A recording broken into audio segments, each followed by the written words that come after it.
મંગલમ ભગવાન વીરો મંગલમ ગૌતમો ગણી મંગલમ કુંદ કુંદાર્યો જૈન ધર્મોસ્તુ મંગલમ સર્વમંગલ માંગલ્યમ સર્વકલ્યાણકારકમ પ્રધાનામ સર્વધર્માણામ જૈનમ જયતુ શાસનમ જૈનમ જયતુ શાસનમ.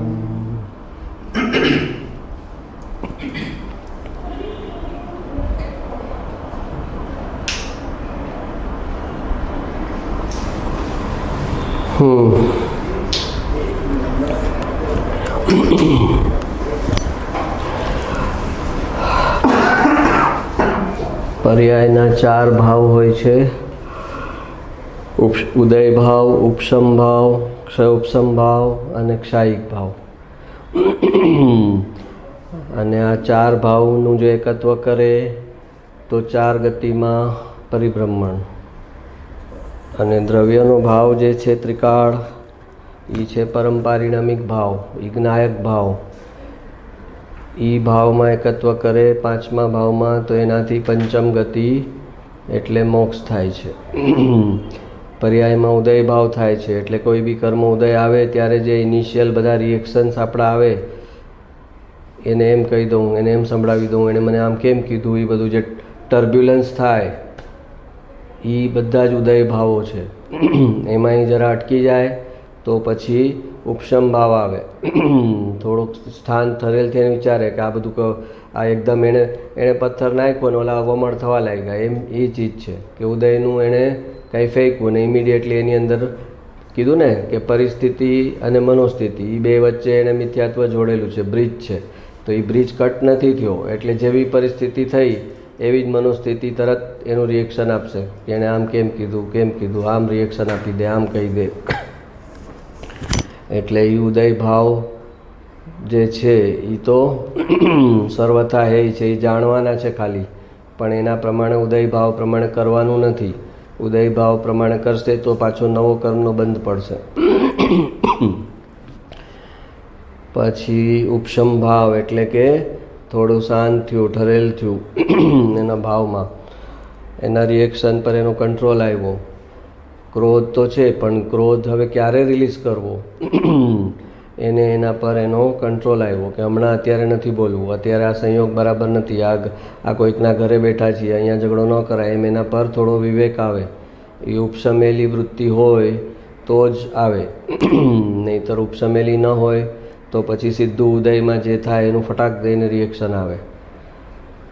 પછી ક્ષયોપશમ છે એટલે કે થોડા કર્મોનો ક્ષય થયો છે અને થોડા ઉપશમી ગયા છે.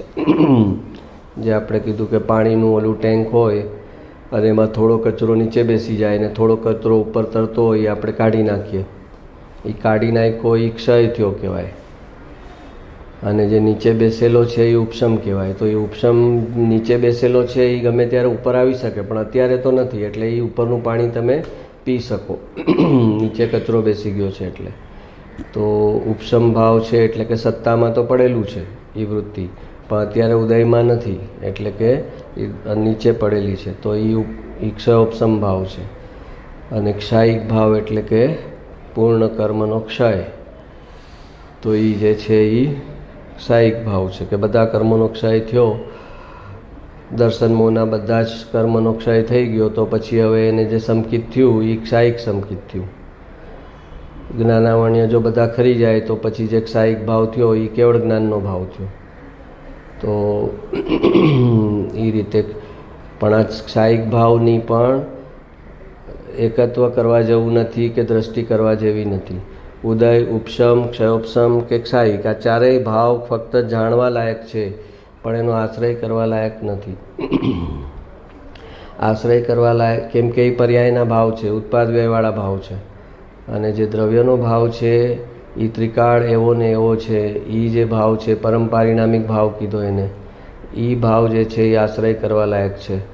અને એ જેમ જેમ એનો આશ્રય વધતો જશે એમ અહીંયા આગળ ઉપશમ ક્ષયોપશમ અને ક્ષાયિક ઉત્પન્ન થતું જશે. તો દ્રષ્ટિ હોય દ્રવ્ય પર અને અહીંયા પર્યાયમાં નિર્મળતા થતી જશે. પણ એ નિર્મળતા થશે એ જ્ઞાનનો વિષય છે, એ શ્રદ્ધાનો વિષય નથી. શ્રદ્ધા ખાલી એક દ્રવ્યને જ જાણે છે કે જેનામાં ક્યારેય અશુદ્ધિ થઈ જ નથી, જેનામાં કર્મ વિકાર ક્યારેય ગયા જ નથી.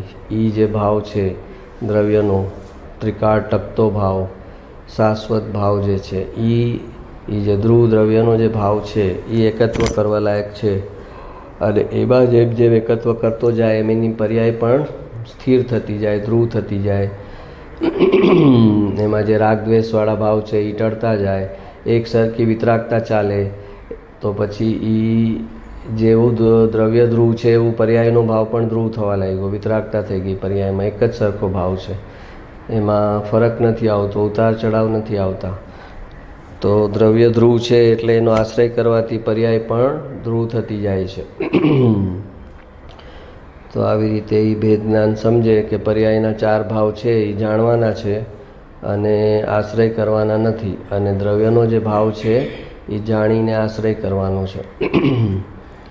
અને એ જેમ જેમ એનો આશ્રય વધતો જાય એમ એનો મોક્ષના માર્ગમાં આગળ વધવાનું થતું જાય. તો પણ પર્યાયને સીધી સાફ કરવા માગે તો પછી એ કસાય મંદ થઈ જાય. પણ એ મંદ કસાય થવાથી આત્માનો આશ્રય નથી એને. એટલે એ આપણે કાલે કીધેલું ને કે એનું મન મોટું કરશે પણ એ લાંબુ નહીં ચાલે. પછી છેલ્લે એને પ્રશ્ન આવશે કે આ મારે જ કેમ આમ કોમ્પ્રોમાઇઝ કરવાનું, દર વખતે મારે કેમ સહન કરવાનું, હું જ સહન કરું, હું જ એડજસ્ટ થાઉં, એમ કહે ને ઘણા કે મારે જ એડજસ્ટ થવાનું, એણે એડજસ્ટ નહીં થવાનું. એ શું થયું કે એણે સ્વભાવનો આશ્રય લીધા વગર પર્યાયમાં દમન કર્યું છે. એટલે દમન કર્યું છે એટલે એને એવો અપોઝિટ વિકલ્પ આવે છે.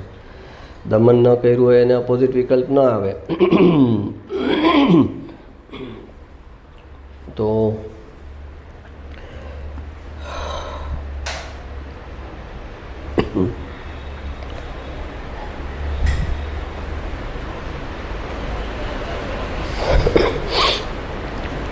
ગુરુદેવનું વાક્ય છે, ભાઈ બાપુ, આ 84ના અવતારમાં રખડતો માંડ માણસનો ભાવ મળ્યો, પણ 22-23 કલાક તો ખાવા પીવામાં, કમાવામાં ને બાયડી છોકરાને રાજી રાખવામાં એકલા પાપમાં જાય ને માંડ એકાદ કલાક કાંઈક સાંભળવામાં જાય.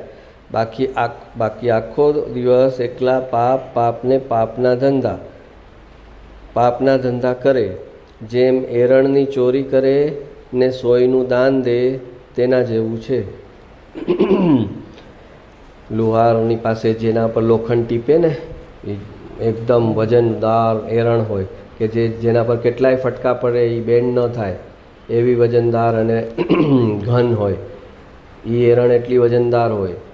એ એરણની ચોરી કરી લે છે કે જેનું વજન 200 કિલો હોય. એ એરણની ચોરી કરી લે છે અને ઓલી સોયનું દાન કરે છે અને સમજે છે કે મેં દાન કર્યું.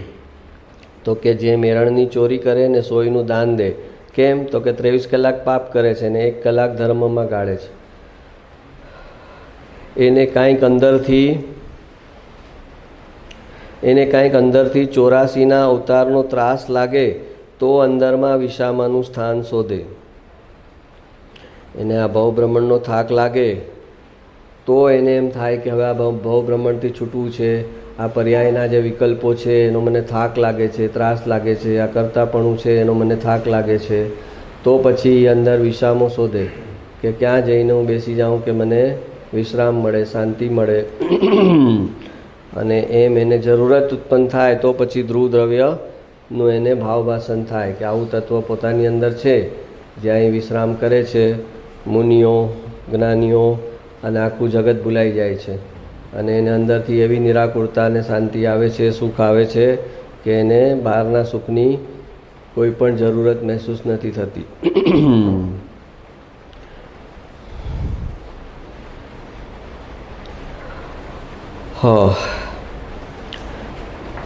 ધર્મી જીવ વાણીનો યોગ પુણ્યનો ઉદય હોય તો વાદ વિવાદ કરી અસત્યનું ઉત્થાપન તથા સતનું સ્થાપન કરે, પરંતુ તે ન હોય તો જ્ઞાનીને અંતરમાં અસત્યનો નકાર નિષેધ તલ્લાક તો આવે જ. જે આપણે કીધેલું કે કોઈ પંડિત વાદ વિવાદ કરવા આવે તો તારી પાસે એટલું જ્ઞાન હોવું જોઈએ કે એ જીતીને ન જાય, તને હરાવીને ન જાય. નહીંતર જે જીતેલો હશે એને લોકો સાચો માનશે કે જો આ પંડિત તો આને હરાવી ગયા, તો આ પંડિત જે કહે છે એ સાચું. તો કહે છે કે ધર્મી જીવને વાણીનો યોગ હોય, એના પાસે બોલવાનો તાકાત હોય, એવો વાણી હોય, પુણ્યનો ઉદય હોય, પુણ્યનો ઉદય પણ હોય, એના સંયોગમાં એના સપોર્ટમાં ઘણા બધા હોય, વાદ વિવાદ કરી અસત્યનું ઉત્થાપન કરી નાખે કે આ ખોટું છે તમારું, આ ખોટું બોલો છો, આ રસ્તે મોક્ષ નહીં આવે, ભગવાને આમ નથી કીધું, તમે આ અર્થનો અનર્થ કરો છો, આ એક વાતને બીજી અપેક્ષાએ લઈ જાઓ છો, એમ પૂરેપૂરું એની સાથે ફાઇટ કરે. એમ કે લ્યો ગુરુદેવ છોડે નહીં, અસત્યનું અનુમોદના કરતો હોય તો આપણે તો જ્ઞાતા દ્રષ્ટા છીએ ને, આપણે તો રાગ દ્વેષ નથી કરવાના ને, હા આપણે વાદ વિવાદ નથી કરવાના ને. તો કે એમ ન હોય, ક્યાં કઈ ચીજ એપ્લાય કરવાની કે ક્યાંય બી જ્ઞાતા દ્રષ્ટા, કાંઈ બી પ્રતિક્રિયા નહીં કરવાની. ઓલો આતંકવાદી ઘૂસતા હોય ને ઓલો સૈનિક કે હું તો જ્ઞાતા દ્રષ્ટા છું બોર્ડર ઉપર, તો કે તને જ્ઞાતા દ્રષ્ટા રૂપે ઊભો રાખ્યો છે અહીંયા, તારો ધર્મ શું છે? એ ધર્મ ફૂલફિલ કર અને એનો જ્ઞાતા દ્રષ્ટા રહે. એ ધર્મ તારો છે કે આતંકવાદી અંદર ન ઘૂસવા જોઈએ, એ તારો ધર્મ છે ને, ત્યાં એને ફૂલફિલ કર અને એનો એ મેં કર્યું એમ નહીં કર, એનો જ્ઞાતા દ્રષ્ટા રહે. એ જ્ઞાતા દ્રષ્ટા છે. પોતાનો ધર્મ પૂરેપૂરો બજાવ્યા પછી એ ધર્મ જે થયો, એ કાર્ય જે થયું એના જ્ઞાતા દ્રષ્ટા રહેવાનું છે. તો આ તો ધર્મને ઉડાવી દે, પોતાનો જે રોલ છે, પોતાનું જે ફરજ છે એ ફરજને ઉડાવી દે એને કે હું જ્ઞાતા દ્રષ્ટા. ફરજને બજાવીને તું જ્ઞાતા દ્રષ્ટા છો એમ રાખવાની વાત છે. તો ફરજને બજાવ્યા વગર કહેશે કે હું જ્ઞાતા દ્રષ્ટા, તો કહે છે એમ ન હોય. વાદ વિવાદ કરી અસત્યનું ઉત્થાપન તથા સતનું સ્થાપન કરે, પરંતુ તેમ ન હોય તો જ્ઞાનીને અંતરમાં અસત્યનો નકાર નિષેધ તલ્લાક આવે જ. પણ જો એટલો બધો એનો યોગ ન હોય કે એની પાસે એવો વાણીનો યોગ ન હોય, એવા પુણ્ય ન હોય, અને સામેવાળો બહુ પાવરફુલ વ્યક્તિ હોય, કોઈ રાજા હોય કે એને તો જેલમાં નાખી દેશે ને એને મારી નાખશે ને એવું બધું હોય, એની પાસે કાંઈ ન હોય, હેલ્પલેસ હોય, તો પછી બહારનો ઝઘડો ન કરે એકવાર. પણ અંદરથી અંતરમાં અસત્યનો નકાર નિષેધ તો આવે જ એને કે આ તો ખોટું જ છે, આ તો મને જબરદસ્તીથી એણે સાચું કરાવી નાખ્યું છે ગન પોઈન્ટ ઉપર. તો ગન પોઈન્ટ પર સમકીતીને એમ લાગે કે આ તો હું મરી જઈશ તો મારું કેટલું બીજું બધું કાર્ય છે અટકી જશે, તો હવે એ ત્યાં જ જીત છોડી દે અને મિથ્યાત્વી રાજાને પ્રણામ કરવાનું કહે તો કરી લે કે હું એને પ્રણામ કર્યા કે નહીં, તો મારી અંદરની જ ભાવ છે ને. હવે એ આવી રીતે આ જબરદસ્તીને ગન પોઈન્ટ પર છે તો એ નમી લે એને. પણ એવું ન હોય, પોતાની પણ તાકાત હોય તો કે પૂરેપૂરું એની સાથે ફાઇટ કરે. ત્યાં શાંતિ જાળવી રાખનાર મિથ્યા, મધ્યસ્થ ભાવ રાખનાર મિથ્યા દ્રષ્ટિ છે. જ્યાં અધર્મની અનુમોદના થતી હોય, જે કૃષ્ણ ભગવાને અર્જુનને કેમ ઉકસાવ્યો કે આ તારો ધર્મ છે, તારે ધર્મનો અધર્મનો પક્ષે તારે લડવાનું, તને રાજ્ય, તું એમ ન કહી શકે મારે રાજ્યની લાલસા નથી, ભલે એ લઈ જતો દુર્યોધન, એટલે મારે નથી લડવું. તો કે આ રાજ્ય માટે હું તને લડાવતો જ નથી. રાજ્ય જીતીને પછી કોઈને આપી દેજે ને તું જંગલમાં દીક્ષા લઈને વયો જજે, જીતીને આપી દેજે. પણ તું કે મારે જોતું નથી એટલે અધર્મ ચાલવા દઉં તો એ નથી બરાબર. ત્યાં શાંતિ જાળ. હવે આપણે તો એમ છે ને ગુરુદેવ તો શાંતિનો જ ઉપદેશ આપે ને. અરે ભાઈ ગુરુદેવ શું આપે છે એ ગુરુદેવ પર તું છોડ. એ લડવાનું કહેશે કે તને શાંતિ કરવાનું કહેશે ને, એ બંનેથી જુદા હશે.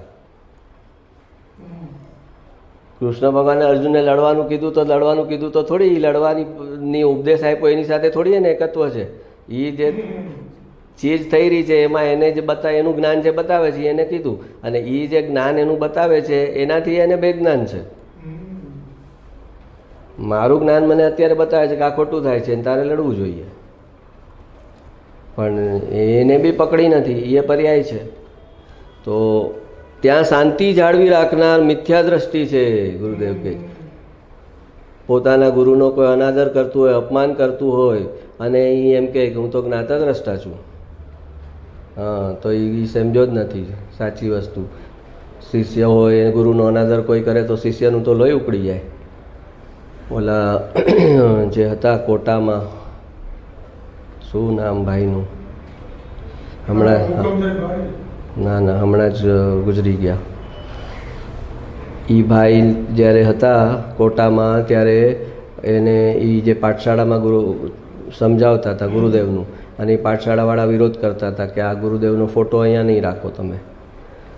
અને એ કહે કે યુગલજી કરીને ગુરુદેવના શિષ્ય હતા, હમણાં જ ગુજરી ગયા.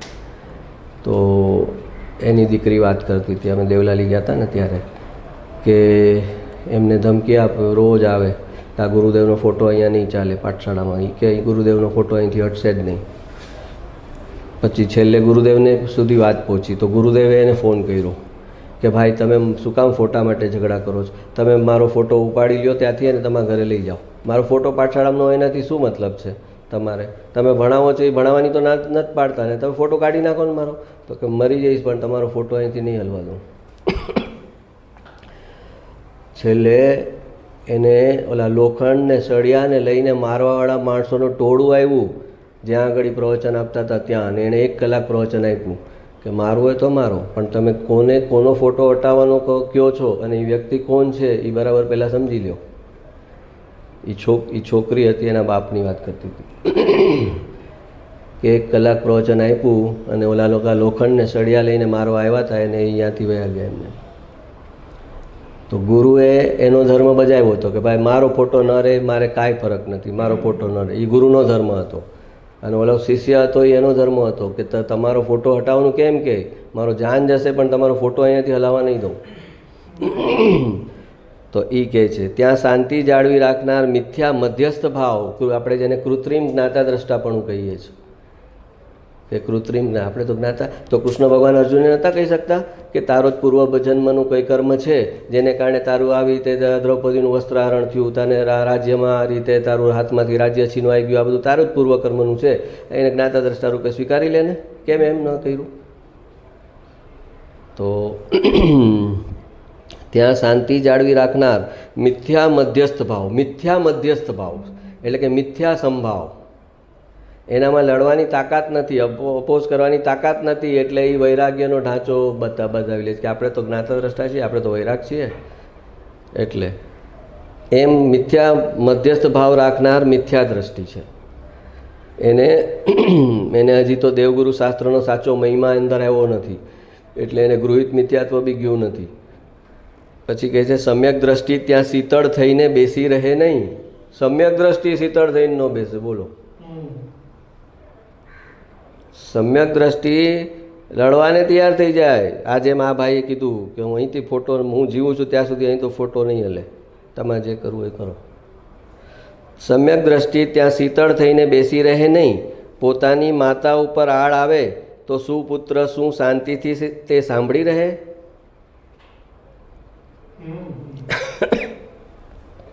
ત્યાં જ્ઞાતા દ્રષ્ટા રહીશ તું કે હું તો જ્ઞાતા દ્રષ્ટા છું, હશે એવું કાંઈ કર્મ પહેલાંનું મારું જ કર્મ હશે. તો કે જ્ઞાની તો કે યુદ્ધ કરી જ ન શકે. તો કે તું જ્ઞાનીનો નિર્ણય નહીં લે, જ્ઞાની શું કરી શકે ને શું ન કરી શકે. એ ક્યારે એણે સંધિ કરવી ને ક્યારે એને યુદ્ધ કરવું એના પર છોડી દે. એ યુદ્ધ કરશે તો પણ એનાથી છૂટા હશે અને સંધિ કરશે તો એનાથી એ છૂટા હશે. તું યુદ્ધ નહીં કરે તો એનાથી એ જોડાયેલો હોઈશ અને યુદ્ધ કરીશ તો એનાથી એ જોડાયેલો હોઈશ. બંને ચીજમાં તારું કરતાપણું મોજૂદ હશે. અને આ લડશે તો પણ કરતાપણું નહીં હોય, અને લડવાની ના પાડશે કે શાંતિ કરી લ્યો તો એમાં પણ કરતાપણું નહીં હોય.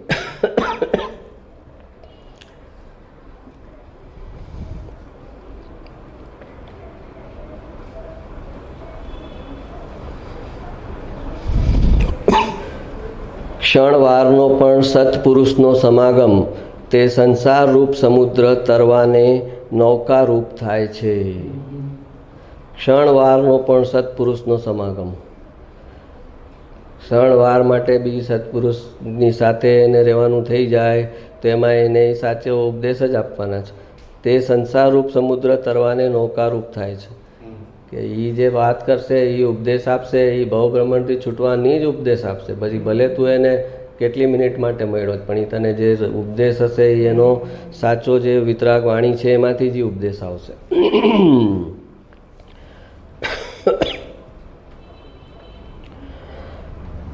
નવરાશના વખતમાં નકામી કૂટ અને નિંદા કરો છો, તે કરતાં તે વખતે જ્ઞાન ધ્યાનમાં લો, તે વખતને જ્ઞાન ધ્યાનમાં લો તો કેવું યોગ્ય ગણાય?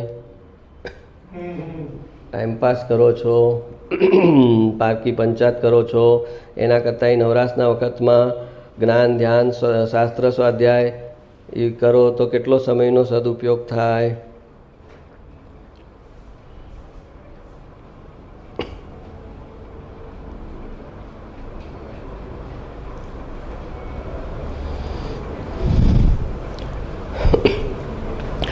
જેમ ગુરુદેવનું વાક્ય છે, જેમ કેવળ જ્ઞાનમાં 3 કાળના પર્યાયો જણાય છે, તેમજ પદાર્થોમાં ક્રમબદ્ધ પર્યાયો થાય છે.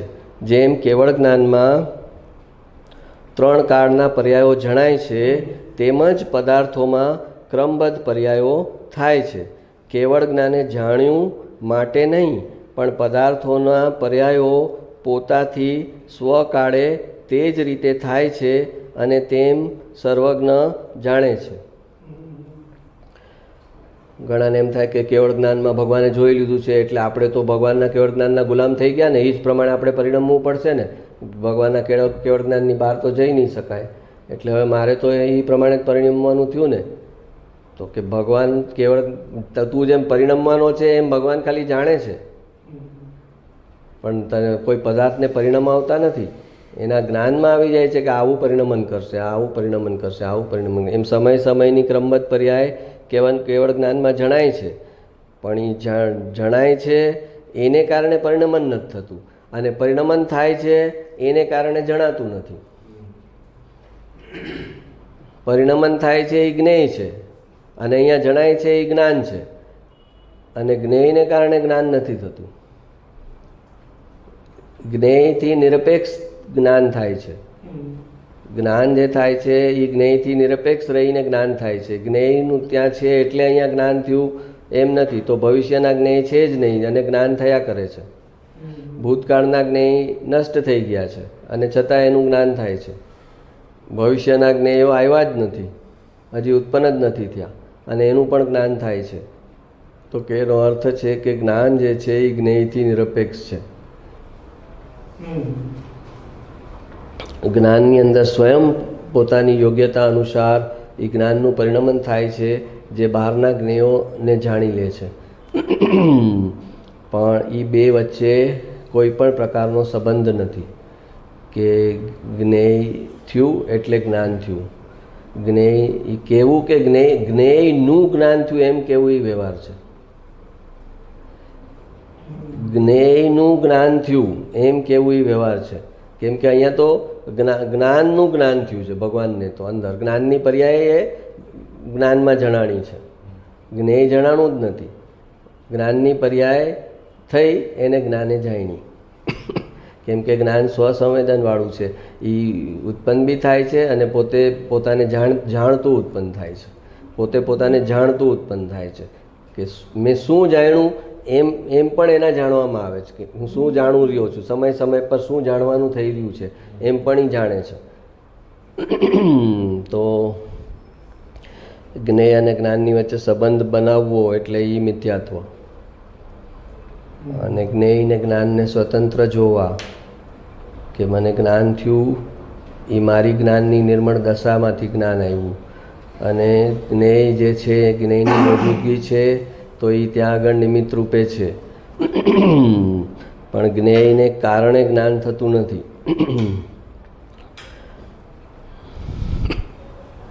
આહા, પરદ્રવ્યને કરવાની તો વાત નથી, પણ પોતાના અશુદ્ધ કે શુદ્ધ પર્યાયો સ્વકાળે ક્રમબદ્ધ જે થવાના તે જ થવાના તે જ થાય, એટલે પોતામાં પણ પર્યાયને આડી અવડી કરવાનું રહ્યું નહીં. પોતાની પર્યાયને આડી અવડી કરી નાખવું તો કે એ પણ નથી પોસિબલ. જગત ક્રમબદ્ધ છે, અને અહીંયા પોતાની પર્યાયો હર સમય જે થવાની છે એ પણ ક્રમબદ્ધ છે, એને પણ ફેરવી નથી શકાતી. કે વ્યવહારમાં એમ કહે છે ને, મિથ્યાત્વને ટાળ ને સમ્યક દર્શનને કર, તો કે એ વ્યવહારનો ઉપદેશ છે કે મિથ્યાત્વને ટાળ અને સમ્યક દર્શનને કર. પણ મિથ્યાત્વ એના સમયે જવાનું છે અને સમ્યક દર્શન એના સમયે થવાનું છે. પણ એ અનાદિકાળથી જે મિથ્યાત્વમાંથી સમ્યક દર્શન થાય છે ત્યારે એ જીવે શું કર્યું હોય છે, કઈ ચીજ નિમિત્ત રૂપે હોય છે, એ તને બતાવે છે કે એણે સ્વભાવનો આશ્રય કર્યો હોય છે, એને સંસારના રસ રૂચિ ઉડી ગયા હોય છે, એ બધી ચીજ થઈ છે તો એ તને નિમિત્ત રૂપે બતાવે છે કે તું આમ કર. એ સ્વાધ્યાય સત્સંગ કરતો હોય છે, એ અંતર્મુખ થયેલો હોય છે, એ સ્વભાવમાં લીન થવાનો પ્રયાસ કરતો હોય છે. એ બધું કરવાથી એને એ ચીજ થઈ છે તો એ એને અનુરૂપ છે, એટલે એને અનુકૂળ છે, એટલે એ તને અનુકૂળ ચીજ કરવાની કહે છે. પાણીને ઠંડુ કરવું છે તો કે ફ્રીજ એને અનુકૂળ છે, એમાં મૂકતું. પણ ફ્રીજને કારણે પાણી ઠંડુ થયું નથી, ફ્રીજમાં મૂકવાથી પાણી ઠંડુ થયું નથી. પાણીની સ્પર્શ ગુણની પર્યાય છે, એમાં ઉષ્ણ અને શીતળતા એ એનો પોતાનો પર્યાય છે સ્પર્શ ગુણની. એ પ્રમાણે એમાં યોગ્યતા થઈ ઠંડા થવાની તો થયું. અને તમે પાણી મૂક્યું 4 કલાકથી પછી બોલે કે આ પાણી ઠંડુ જ નથી થયું, આ શું છે, આ ફ્રીજમાં કંઈ પ્રોબ્લેમ લાગે છે. પ્રોબ્લેમ તો છે પણ ફ્રીજમાં પ્રોબ્લેમ છે, પણ આ પાણીની યોગ્યતા જ નહોતી ઠંડુ થવાની. એ જ પાણી ત્યારે ફ્રીજમાં જાય કે જે પાણીને ઠંડુ થવાની યોગ્યતા ન હોય એ જ પાણી ફ્રીજમાં મુકાય અને પછી ફ્રીજ ચાલે નહીં, એટલે આ ફ્રીજ ચાલતું નથી જો પાણી ઠંડુ નથી. પણ એ બે ચીજને જોઈ શકાતી નથી. એમ કે કેવી રીતે થાય, આ પાણી બહાર હોત તો કેવી રીતે ઠંડુ થાત એની મેળે, તો કે એમ થાત જ નહીં. એ ફ્રીજમાં મુકાત અને ઠંડુ થાત, પણ છતાં ફ્રીજને કારણે ઠંડુ નથી એમ ભગવાનને દેખાય છે. ભગવાનને એમ દેખાય છે કે ફ્રીજને કારણે ઠંડુ થયું જ નથી. પોતાના અશુદ્ધ કે શુદ્ધ પર્યાયો સ્વકાળે ક્રમબદ્ધ જે થવાના તે જ થવાના, તે જ થાય. એટલે પોતામાં પણ પર્યાયને આડી અવળી કરવાનું રહ્યું નહીં, માત્ર જેમ થાય છે તેમ જાણવાનું જ રહ્યું. પોતાની પર્યાયમાં પણ શું થઈ રહ્યું છે એ જાણવાનું જ રહ્યું.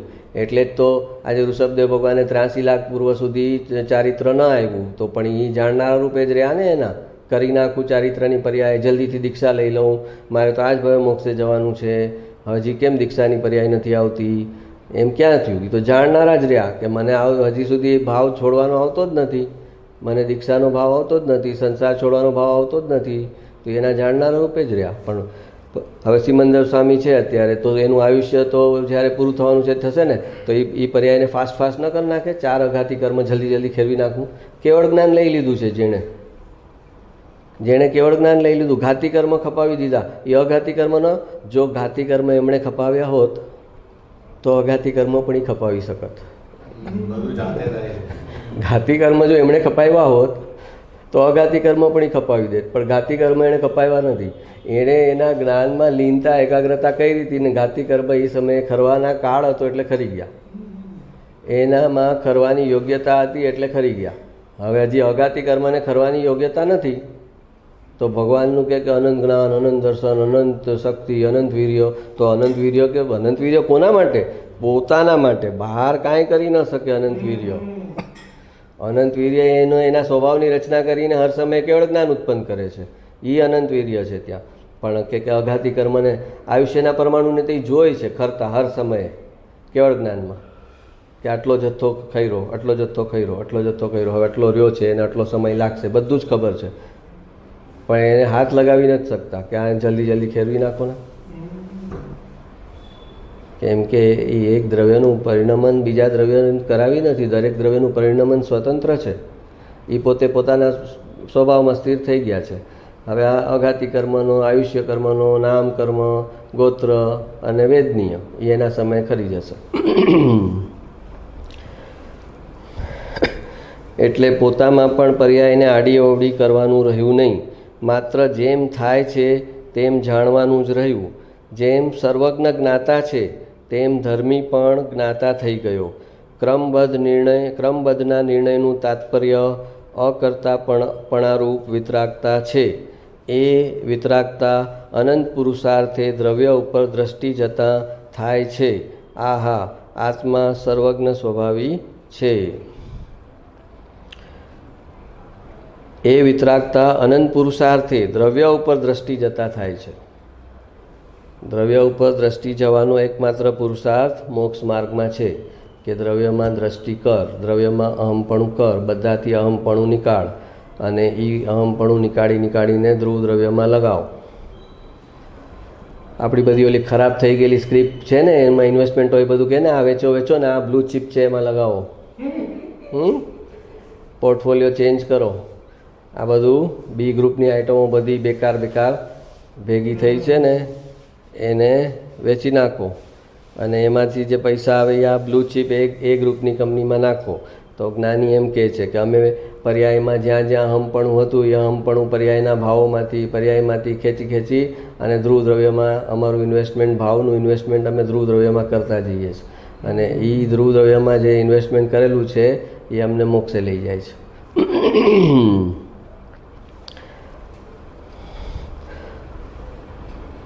સત સ્વરૂપ એવા આત્માનો પરિચય રાખજે. જેવો જેનો પરિચય એવી જ એની પરિણતિ થશે. સત સ્વરૂપ એવા આત્માનો પરિચય રાખજે. જેવો જેનો પરિચય એવી જ એની પરિણતિ થશે. રાગના રસીલા જગતના જીવોનો પરિચય કરીશ તો તારી પરિણતિ પડી જશે. પહેલાં કીધું કે આત્માનો પરિચય રાખજે, એ નિશ્ચયથી કીધું, અને વ્યવહારથી કીધું કે એ રાગના રસીલા જગતના જીવો એટલે એને આત્મામાં, સત સ્વરૂપમાં આત્મામાં એને રસ નથી, સત્સંગમાં એને રસ નથી, તત્વમાં એને રસ નથી, અને એનો તું પરિચય કરીશ તો તારી પરિણતિ જે છે એ મોડી થઈ જશે, ઢીલી થઈ જશે. રાગના રસીલા જગતના જીવોનો પરિચય કરીશ તો તારી પરિણતિ પડી જશે. જેને શરીર આદિનો પ્રેમ છે, જેને પુણ્યનો પ્રેમ છે, એવા લૌકિક જનોનો પરિચય કરીશ તો તારી પરિણતિ પડી જશે. આ કૃપાળુદેવે કીધું જ અસત્સંગ નહીં કર, અસત્સંગ નહીં કર, તો આ કૃપા ગુરુદેવે કીધું અસત્સંગ કર એમ કીધું જ. આ ગુરુદેવનું વાક્ય છે. હા, એ કહે છે કે જેને શરીરનો પ્રેમ છે, પુણ્યનો પ્રેમ છે, એનો પરિચય કરીશ તો તારી પરિણતિ પડી જશે. હવે અહીંયા વ્યવહારના ઉપદેશમાં કોઈ એમ કહે કે તમે તો કહો છો ને કે નિમિત્ત કાંઈ કરતું નથી, નિમિત્ત કાંઈ કરતું નથી, તો આ રાગના રસીલા જીવો છે એ તો નિમિત્ત છે, તો નિમિત્ત તો મને કાંઈ કરી ન શકે. તો કે વ્યવહારના ઉપદેશમાં એ નિશ્ચય લઈ આવ્યો. વ્યવહારની વાત ચાલે છે ત્યાં વચ્ચે નિશ્ચય લાવ્યો, એટલે એ ન નિશ્ચય સમજો છે ને સાચો વ્યવહાર સમજશે. આપણે કીધેલું ને કે જ્યારે વ્યવહારની વાત ચાલે છે ત્યારે એ એમ વિચારે, અરે હા આ તો નિશ્ચયથી કહે છે, આ તો નિશ્ચયથી કહે છે, આ તો વ્યવહારથી કહે છે, સોરી આ તો વ્યવહારની વાત છે ને. તો એ એટલે એને નિશ્ચયનો પક્ષ કર્યો અંદર, એટલે હવે એનું એ વ્યવહારનો ઉપદેશ એની અંદર જ નહીં જાય.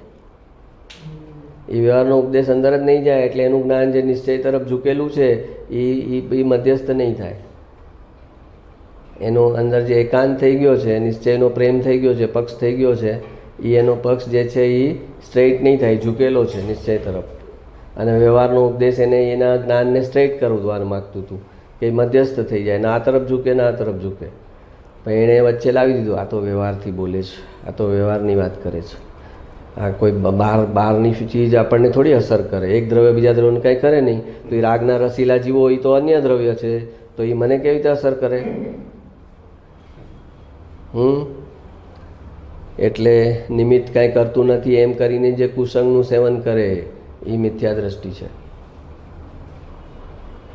જે સાચો મુમુક્ષુ છે એ જાણે કે નિમિત્ત કાંઈ કરતું નથી, છતાં જે કુનિમિત્ત છે એનાથી દૂર રહે અને જે સત નિમિત્ત છે એનું સેવન કરે. નિમિત્ત કાંઈ કરતું નથી એનો મતલબ કે કુનિમિત્તમાં જવાનું. આપણે કાલે કીધેલું કે 1 કરોડનો હીરો છે અને એ ગટરમાં ફેંકવાથી ખરાબ નથી થતો, એની કિંમત ઘટતી નથી.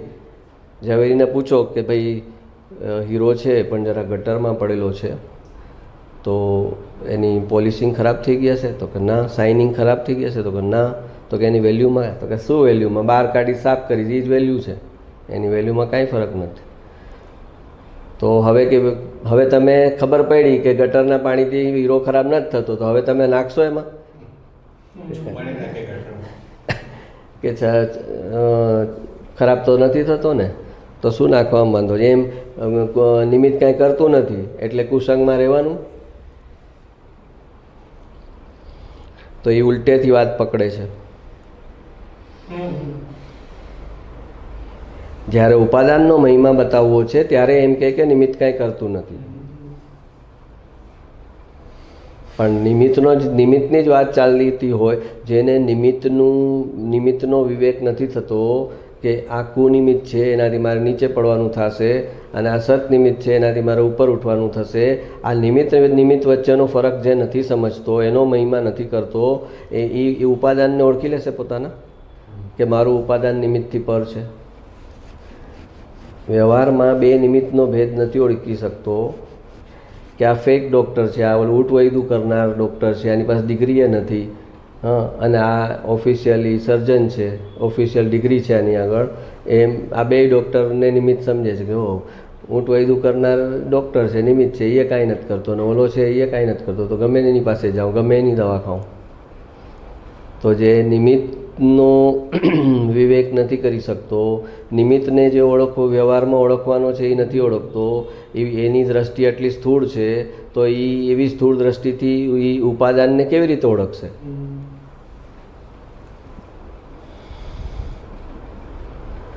લૌકિક જન્યોનો પરિચય કરીશ તો તારી પરિણતિ પડી જશે. લોકો માન સન્માન આપે એના પરિચયથી તું મરી જઈશ. લોકો માન સન્માન શેનાથી આપશે? કે ક્ષયપસમ સારો છે, શાસ્ત્રની વાત ખૂબ જાણે છે, સારું બોલી શકે છે, આમને તો ઘણો પુરુષાર્થ ચાલે છે. પુરુષાર્થ શેનાથી માપશે? એ પુરુષાર્થનું માપ નીકાળવાનું છે, એની શ્રદ્ધામાં શું ફરક આવ્યો એનાથી પુરુષાર્થનું માપ નીકળે. પણ એના ચારિત્રથી અને એના જ્ઞાનના ઉઘાડથી પુરુષાર્થનું માપ ન નીકળે.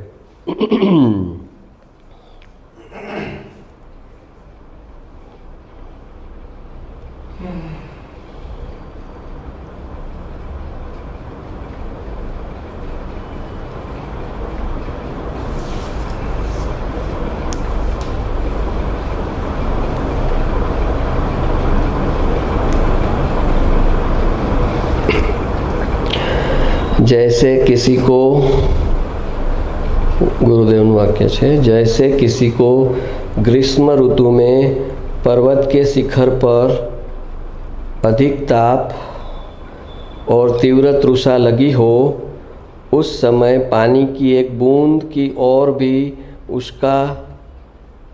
उसका लक्ष्य जाता है और वह उसे लेने के लिए दौड़ता है, उसी प्रकार जिस जीव को संसार का ताप लगा हो और सत की तीव्र पिपासा जागी हो, वह सत की प्राप्ति के लिए उग्र प्रयत्न करता है.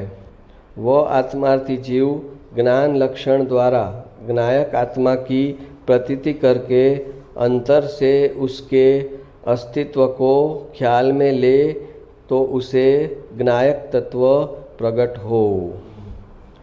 એ કહે છે ઉનાળાની ઋતુમાં પર્વતના શિખર ઉપર પૂરા તાપમાં કોઈ ઊભું હોય અને એને ખ્યાલ આવે કે ત્યાં પાણી જેવું છે, તો એ કેવો ભાગે એ પાણી પીવા માટે? એમ કહે છે કે જેને संसार का ताप लगा हो और सत की तीव्र पिपासा जगी हो, संसारનો તાપ લાગ્યો હોય અને સત્યને જાણવાની અનુભવવાની પ્યાસ હોય, तो ये सत की प्राप्ति के लिए उग्र प्रयत्न करता है, ढीला ढीला प्रयत्न नहीं करता.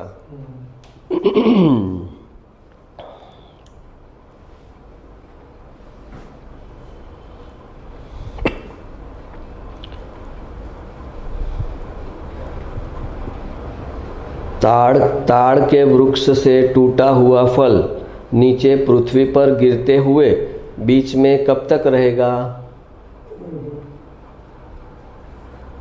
हाँ, आत्मानुशासन કરીને બુક છે એમાંથી છે. ताड़ के वृक्ष से टूटा हुआ फल नीचे पृथ्वी पर गिरते हुए बीच में कब तक रहेगा, वैसे ही जन्म होने के पश्चात का जीवन आयु स्थिति में कब तक रहेगा. जन्म थयो છે એટલે એ નોન સ્ટોપ મૃત્યુ તરફ જઈ રહ્યો છે. જેમ ઝાડ ઉપરથી કોઈ ચીજ તૂટી છે તો હવે જમીનને ટચ થવામાં એને કેટલી વાર લાગશે, वैसे ही जन्म होने के पश्चात का जीवन आयु स्थिति में कब तक रहेगा, अति अल्पकाल और वह भी अनियत. इसलिए हे भव्य, इन देहादि को क्षणभंगुर जानकर वास्तविक अविनाशी पद का साधन सर्व कार्यों को छोड़कर भी त्वरा से कर लेना यही सुयोग्य है, क्योंकि जीवन काल अत्यंत संकीर्ण है। થોડો સમય છે, જન્મ ને મૃત્યુની વચ્ચેનો સમય, એને કીધું જિંદગી. તો કે છે કે એ થોડા સમયમાં સદુપયોગ કરી લે, અને તને વિતરાગવાણીનો યોગ મળ્યો હોય તો પૂરું પુરુષાર્થ કરી લે.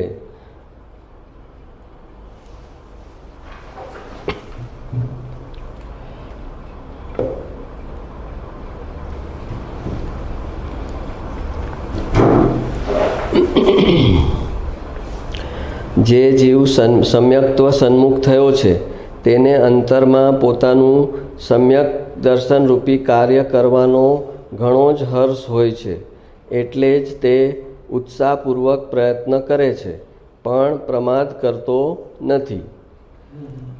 સમકિતની સન્મુખ જે થયો છે એને એ કાર્ય કરવાનો ઘણો જ ઉત્સાહ છે, એટલે જ તે ઉત્સાહપૂર્વક પ્રયત્ન કરે છે, પણ પ્રમાદ કરતો નથી.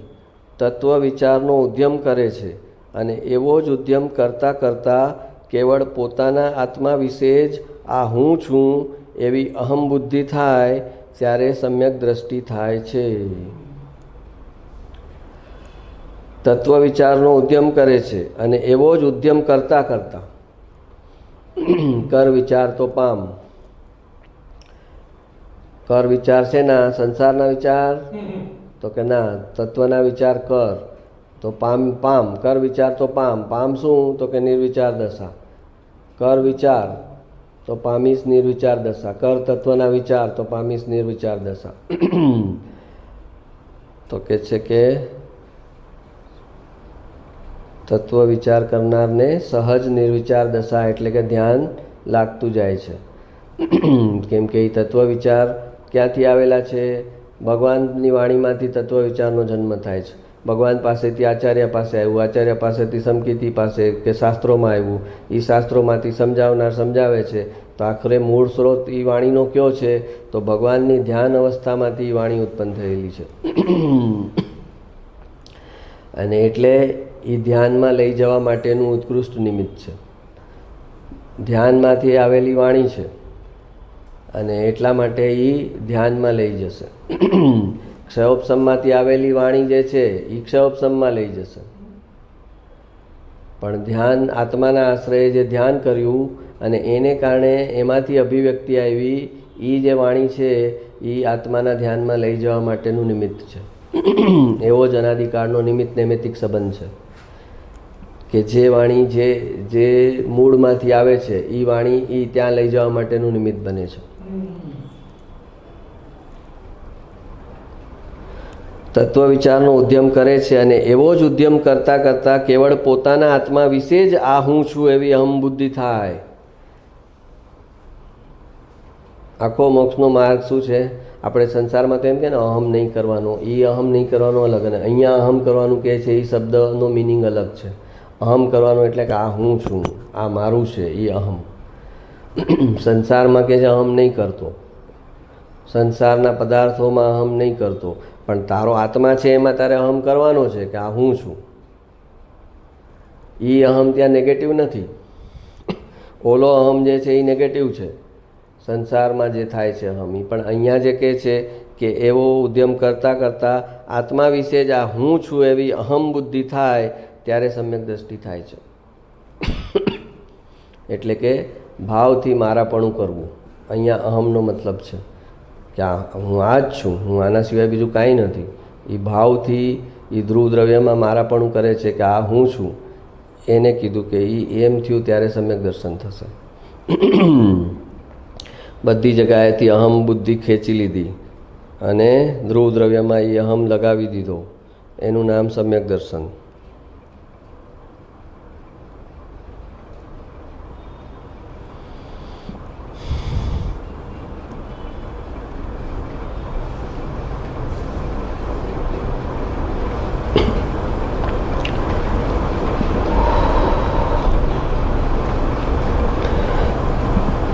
આ વસ્તુ પ્રયોગમાં લાવવા માટે અંદર મૂળમાંથી પુરુષાર્થનો ઉપાડ આવવો જોઈએ કે હું આવો મહાન પદાર્થ એ નિરાવલંબનપણે કોઈના આધાર વિના અધ્ધરથી વિચારની ધૂન ચાલતા ચાલતા એવો રસ આવે કે બહારમાં આવવું ગોઠે નહીં.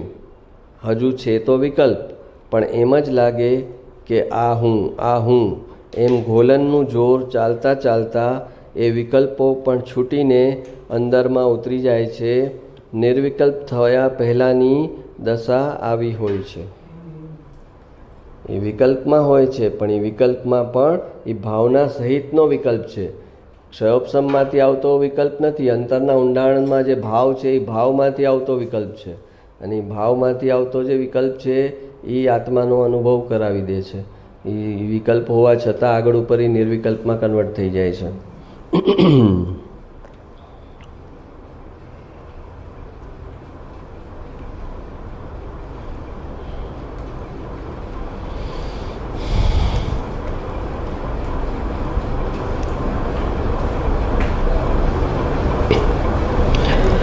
बेंगलोर है ना गुरुदेव, बेंगलोर है ना, वहाँ एक मुमुक्षु का व्यापार है, 2 करोड़ है. उसने 8 लाख देकर मंदिर बनाया. 8 लाख उसने डाले और 4 लाख दूसरे ने डाले. 12 लाख का मंदिर हुआ. अभी तो 15 लाख का है. 12 लाख तो उसने दिया था. बाद में भी विशेष देकर 15 लाख का मंदिर किया. कल वह आने वाला है. बहुत प्रेमी है. श्वेतांबर है. छोड़ दिया. श्वेतांबर छोड़ दिया तो उसे उनके समाज से બહાર કરી દિયા. દિગંબર મંદિરમાં 8 લાખ આપ્યા તો એના સમાજે એને કાઢી મૂક્યો કે આપણે શ્વેતાંબર છીએ ને તમે દિગંબરમાં કેમ દાન કર્યું? તો કહે છે श्वेतांबर छोड़ दिया तो उसे उनके समाज से बाहर कर दिया. अरे रे, दुनिया क्या करती है? श्वेतांबर पक्ष तो कल्पित है. श्वेतांबर पक्ष तो कल्पित है, सत्य वस्तु है नहीं. शास्त्र कल्पित बनाया है. आहा, कल्पित पंथ चलाया है. दिगंबर तो सनातन सत्य वितराग त्रिलोक्यनाथ अनादि सर्वज्ञों ने कहा मार्ग यह है. आहा, समझ में आया? श्वेतांबरना शास्त्रों कल्पित, श्वेतांबर धर्म कल्पित, પણ એને છતાં મૂળમાંથી પકડ નથી જાતી કે ધર્મ તો બધા સરખા જ ને. તો આપણે કીધેલું ને, સિમિલારિટીથી નક્કી ન થાય. દેરાવાસી પણ મહાવીર સ્વામીને માને, સ્થાનકવાસી પણ મહાવીર સ્વામીને માને, અને દિગંબર પણ મહાવીર સ્વામીને માને. દેરાવાસી પણ સિમંદર સ્વામીને માને, સ્થાનકવાસી પણ સિમંદર સ્વામીને માને, દિગંબર પણ સિમંદર સ્વામીને માને. પણ સિમિલારિટીથી નક્કી ન થાય. સિમિલારિટીથી નક્કી થાય, ડિસસિમિલારિટીથી નક્કી થાય. પણ કેટલો ભેદ છે, પછી બાકી કેટલો ભેદ છે? તો કે દિગંબર કહે છે મુનિનગ્ન દિગંબર હોય, અને દેરાવાસી ને સ્થાનકવાસી કહે છે કે વસ્ત્ર ચલતા હૈ. હા, વસ્ત્ર ચલતા હૈ, અને આ કહે છે વસ્ત્ર નહીં ચલતા. તો એ ભેદ થયો ને, ત્યાં ભેદમાં હવે તારે નક્કી કરવાનું છે કે તને શું સાચું લાગે છે. સિમિલારિટીથી તો સોનું પીળું છે અને પિત્તળ બી પીળું છે. તો સિમિલારિટીથી તો તું નક્કી કર તો કે આ પીળું છે, આ પીળું છે, બે પીળા. તો એ બે એની વેલ્યુ એક થઈ ગઈ. એટલે કીધું ડિફરન્સ ફાઇન્ડ કર કે એમાં શું નથી, આપણામાં શું છે, આપણે શું કહીએ છીએ આ પોઈન્ટ ઉપર, ને એ શું કહે છે. એ ડિફરન્સ ફાઇન્ડ કર, અને એ ડિફરન્સ ઉપર વિચાર કર કે હવે આનો મત સાચો છે કે આનો મત સાચો છે, અને એના પરથી નક્કી કર કે શું સાચું. બાકી બધા આગળ ઇક્વલ ટુ કનેક્ટ. અમારામાં પણ આ જ કહે છે, અમારે પણ કહે જ છે કસાય છોડવાના છે. આજે મહારાજે એ જ કીધું હતું, 1 કલાક એ કીધું, ક્રોધ માન માયા લોભ છોડવાના છે. તો કોઈ કહે ક્રોધમાન માયા લોભ, કોઈ અન્ય મતવાળા નથી કહેતા ક્રોધ કરો, એવું કોણ કહે છે? કોઈ નથી કહેતું. ક્રોધ કરો, ક્રોધને ધર્મ કોણ ગણે છે? કોઈ નથી ગણતું. પણ સિમિલારિટીથી નક્કી ન થાય.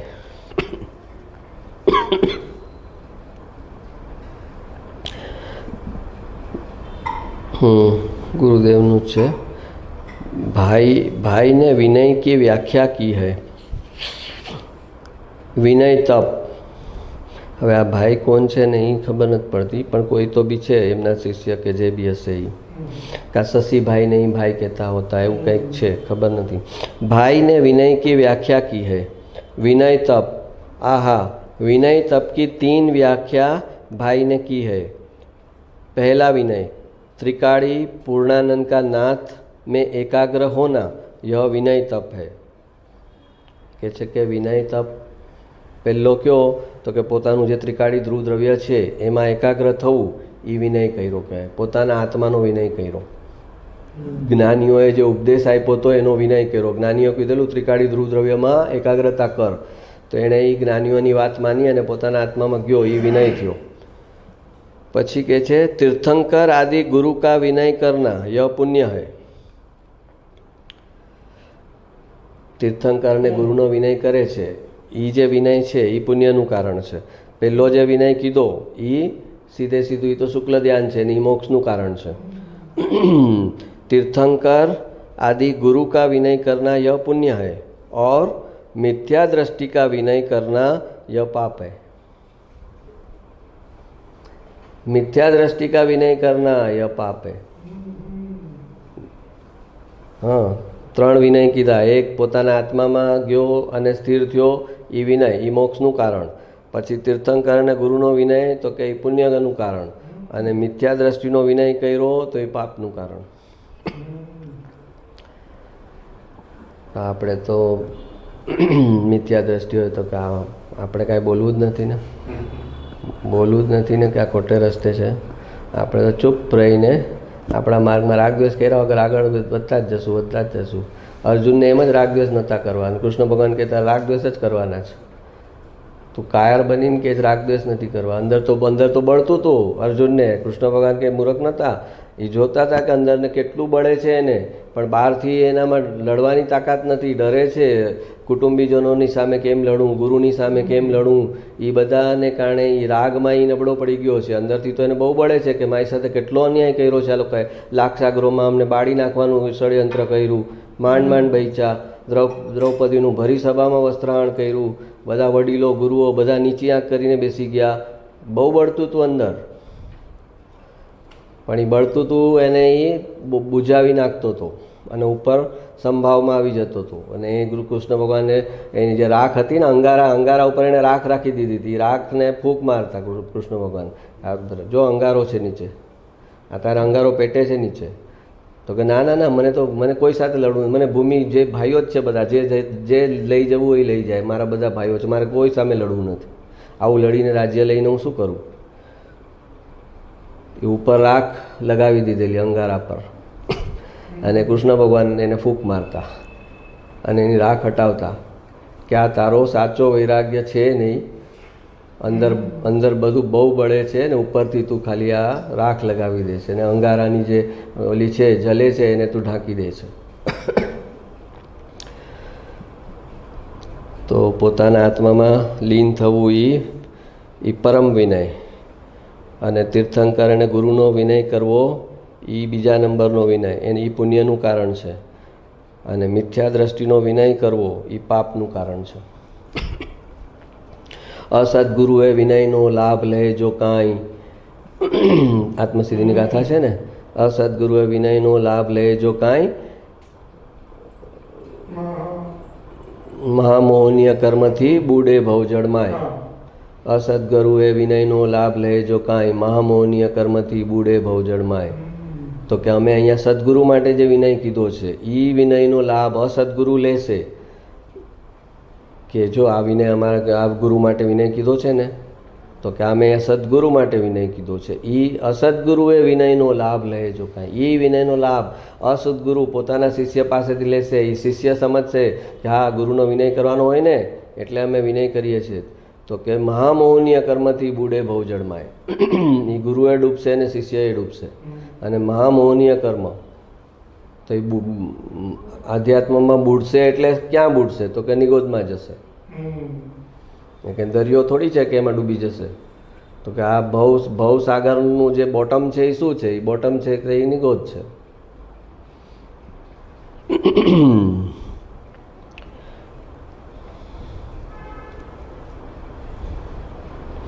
ગુરુદેવે એમના મિત્રની અનુમોદના કરી.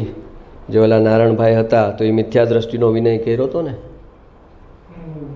એ મિથ્યા દ્રષ્ટિ હતા ઓલા એમના ફ્રેન્ડ, અને એના ઊંધા અભિપ્રાયમાં એ ચૂપ રહેતા, એનો વિરોધ ન કરતા અને એને સાંભળી લેતા.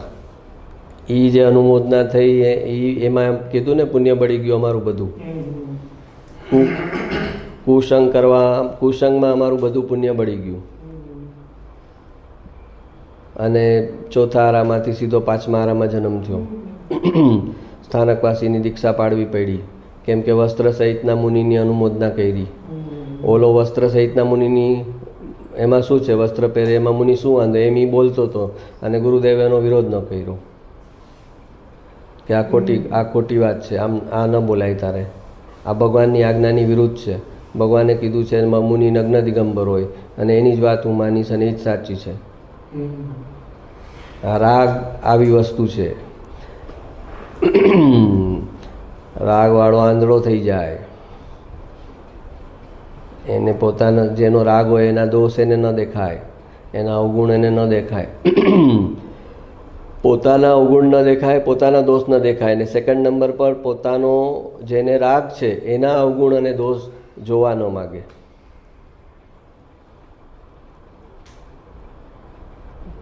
એને એટલે કીધું રાગ આંધળો છે. તો એનું ફળ આવશે ભાઈ. એ જે રાગમાં જેનો તું દોષ જોવાનું છોડી દે છે એની જે ગતિ થશે, એની સાથે તે રાગનું જોડાણ કર્યું ને, તું એના દોષને જોવાને તૈયાર નથી, એના અવગુણને તને દેખાય છે. દરેક જ્ઞાન, દરેકની અંદર એનો ટોકનાર, આપણે કીધું ને ટોકનાર પડેલો છે અંદર. એ જ્ઞાન જો એક જે પાકીટમાં રોય ચોરી કરવા જતો હોય, પહેલી વાર જાય ત્યારે એને અંદરથી ખૂબ નહીં કર, એનું જ્ઞાન એને કરે, નહીં કર, આ નથી બરાબર, આ રસ્તો નથી, આ કલ્યાણનો રસ્તો નથી, આ દુઃખનો રસ્તો છે, આ યાતનાનો રસ્તો છે, આમાં બહુ તકલીફ આવી શકે. એનું જ્ઞાન એને ટોકે પહેલી વાર જાય ત્યારે. પછી પહેલી વાર સક્સેસ મળે પછી એ અવાજ નહીં કે ના હવે કાંઈ નથી થતું, જો કરીને આવી ગયો ને, કાંઈ થયું. પછી બીજી વાર જાય ત્યારે થોડો ઓછો ટોકે એને પહેલાં કરતાં. પછી બીજી વાર સક્સેસ જાય એટલે ઓર કે જો કહેતો તો હું, કાંઈ ન થાય. ભગવાનને જેને અધોગતિમાં લઈ જવાનું હોય ને એના પાપનું ફળ તરત ન આપે. એને એના પાપને સક્સેસ આપે. જે અધોગતિમાં લઈ જવાનો છે, જેનો ક્રમબદ્ધમાં અધોગતિ છે, પતન છે, એને પાપની સજા ન આપે. એને ટોપ પર, બિલ્ડિંગના ટોપ પર, ટેરેસ પર લઈ જાય પછી ત્યાંથી છોડે. અને જેને ક્રમબદ્ધમાં અધોગતિ નથી એ પહેલું ખોટું કરે ને ફટાક દઈને લાફો પડે. પાકીટ માર્યું ન હોય, આમ હાથ નાખ્યો હોય ને ઓલો એને પકડીને લઈને જેલમાં જાય ને માર ખાય ને પછી છોડી દે કે આપણે આવ્યું નહોતું પાકીટ હાથમાં, ત્યાં છોડાવી દે કે આપણે નથી કરવું. પણ જેને નીચે લઈ જવાનું હોય એનો કોન્ફિડન્સ બિલ્ટઅપ કરે, કાંઈ ન થાય, કાંઈ ન થાય.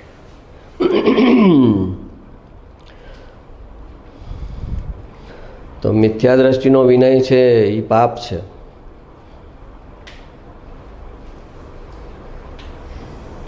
કેમ કે કરવું, કરાવવું, અનુમોદના કરવી, ત્રણેયનું ફળ એક જ છે. કોઈ આતંકવાદીને પોતાના ઘરમાં રાખે તો શું પોલીસ એને છોડી દે કે હું આતંકવાદી થોડું છું, મેં તો ખાલી એને ભાડા પર આપ્યું છે, મને તો ભાડાની ઇન્કમ સાથે નિસ્બત છે. હા, મારે તો ભાડાની ઇન્કમ મારે નિસ્બત છે. એમ કરે તો પોલીસમાં એ ફસાય કે ન ફસાય? તો ફસાય. કરવું, કરાવવું, અનુમોદના કરવી, જે એમાં ઇન્વોલ્વ હશે એ બધા અટકશે.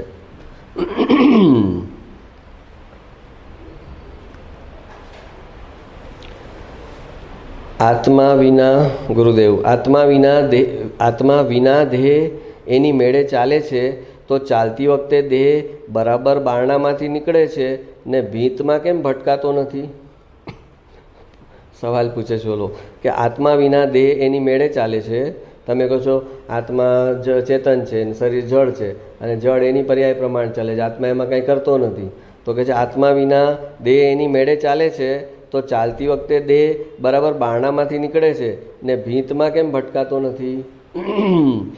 તો ગુરુદેવ કહે છે શરીરની પર્યાય શરીરના કારણે જ થાય છે, તેમાં આત્માનો અધિકાર નથી. જીવ રાગ દ્વેષ કરે કે જ્ઞાન કરે પણ દેહનું કાંઈ પણ કરી શકે નહીં. બંને પૃથક પૃથક જ છે. શરીરની પર્યાય શરીરના કારણે થાય છે, તેમાં આત્માનો અધિકાર નથી. જડ અને ચેતન બંને દ્રવ્યની પર્યાય જે છે એ અલગ અલગ જ છે, ભિન્ન છે, એનો પોતપોતાનો ક્રમબદ્ધ છે. જીવ શું કરી શકે કે રાગ દ્વેષ કરી શકે, મિથ્યાત્વ કરી શકે, કાં જ્ઞાન કરી શકે. એ જીવની પર્યાય છે. બસ ત્યાં એની મર્યાદા પૂરી થઈ ગઈ. જીવ કાં મિથ્યાત્વ અને મિથ્યાત્વ સહિતના રાગ દ્વેષ એ કરી શકે, અને કામ વિતરાગતા અને જ્ઞાન કરી શકે. એ જીવની પર્યાયમાં થાય છે. બાકી બધું જે છે એ જીવની બહાર છે, અને જીવની પર્યાયની જે બહાર છે એના પર જીવની સત્તા નથી ચાલતી. દરેક જીવનું અસ્તિત્વ ક્યાં સુધી છે તો કે એનું દ્રવ્ય, એના ગુણ અને એની પર્યાય, અહીંયા એનું અસ્તિત્વ પૂરું. એની પર્યાય ઉપર એનું અસ્તિત્વ પૂરું. એની પર્યાયની બહાર જે છે એના પર એનું કાંઈ ચાલી ન શકે. એની પર્યાય પર એનું નથી ચાલતું, એ પછીની વાત છે. એ પેલા ઓલાનો નિષેધ કરવો હોય ત્યારે અહીંયા કે ભાઈ તારા દ્રવ્ય ગુણને પર્યાયમાં તું જે કરવા માગે એ કરી શકે. છોકરો ઓલા ગામના મહેમાનના ઘરે ગયા હોય, ત્યાં સોફા કૂદતો હોય તો ત્યાં શું કે આપણું ઘર છે, તો એનો મતલબ આપણા ઘરમાં કૂંદાય. છોકરો એમ સમજે અને પછી ઘરે આવે ને સોફા કૂંદવા લાગે તો કા શું કરે તો કે તમે ત્યાં કીધું કે આપણું ઘર નથી એટલે ન કૂંદાય, તો હવે અહીંયા કેમ ના પાડો છો? હા, તો એમ કે છે કે પરમાં તો તું કાંઈ ન કરી. પહેલાં પરનો નિષેધ કરવા એમ કે પરની પર્યાયમાં તું કાંઈ ન કહી શકે, તારા પર્યાયની બહાર છે, તારા પ્રમાણના અસ્તિત્વની બહાર છે. દ્રવ્ય ગુણ પર્યાય એ તારું પ્રમાણનું અસ્તિત્વ છે. એની અંદર ત્યારે જે કાંઈ કરવું હોય થઈ શકે, એની બહાર કાંઈ ન થઈ શકે. જેવો પ્રમાણમાં આવે એટલે કે તારી પર્યાયમાં તું કાંઈ ન કરી શકે. તો ઘરે આવે પછી છોકરાને કે ઘરના સોફા ખૂંદવાના છે, એ તો ઉલટાના ન હતા, અહીંયા ખર્ચો મને આવશે, ઓલામાં તો ઓલાને જવાનો હતો, કાંઈ થાત તો અહીંયા તો ઘરના તો જરાય ન ખૂંદાય. પણ એ જે ઉપદેશની ભાષા હોય એ જ ક્રમ પ્રમાણે આવે, ક્રમે ક્રમે આવે. તો પહેલાં પરનું કરતાપણુંનો નિષેધ કરવો છે ત્યારે કહેશે કે ભાઈ તારી દ્રવ્ય ગુણને પર્યાય સુધી તારું અસ્તિત્વ, પરનું કરતાપણું તું ન કરી શકે. જેવો દ્રવ્ય ગુણ પર્યાયમાં આવશે એટલે કહેશે પર્યાયનું કરતાપણું પણ ન થઈ શકે. તો કહે છે કે સંસારીને દેહનો સંબંધ છે એમ નિમિત્તનું જ્ઞાન કરાવે છે, ને સિદ્ધ ભગવાનને દેહનો સંબંધ, દેહનું નિમિત્તપણું હોતું નથી. વળી સંસારીમાં બે જાતના જીવો છે. એક ભવ્ય જીવ છે, જે મગ કે અડદના દાણા પાણીમાં પાકી જાય છે, તેની જેમ ભવ્ય જીવો આત્માના શ્રદ્ધા જ્ઞાન કરી મુક્તિ પામવાને લાયક છે. તે જીવો દેહ અને વિકાર રહિત શુદ્ધાત્માનું ભાન કરી મુક્તિ પામે છે. અને કોરડું મગને ગમે તેટલા પાણીમાં ઉકાળો ને નીચે લાકડા બાળો તો પણ તે કદી પાકતા નથી. તેમ અભવ્ય જીવ ગમે તેટલો ક્રિયાકાંડ કરે, હજારો રાણીઓ છોડે, પણ તે શુદ્ધ આત્માની રુચિ કરતા નથી, તેથી મુક્તિ પામતા નથી. અભવ્ય ને ભવ્ય જીવ આપણને એમ થાય ને, ઘણાને એમ થાય કે એક આ અવસરપણી કાળ છે ને, એ એટલા પૂરતો એક જીવ અભવ્ય છે, પછી નેક્સ્ટ ઓલામાં આવે પાછો તો નવા ઓલામાં એ ભવ્ય થઈ જાય પાછો. આ કાળનું ચક્ર છે એમાં એ અભવિત. તો કે એમ નથી, ત્રણેય કાળમાં એ મોક્ષે નથી જવાનું એટલે એ અભવી છે. આ ઉત્સર્પણી કાળ છે એમાં એ મોક્ષે નહીં જાય એટલે અભવી નથી. તો એનું શું કહે છે?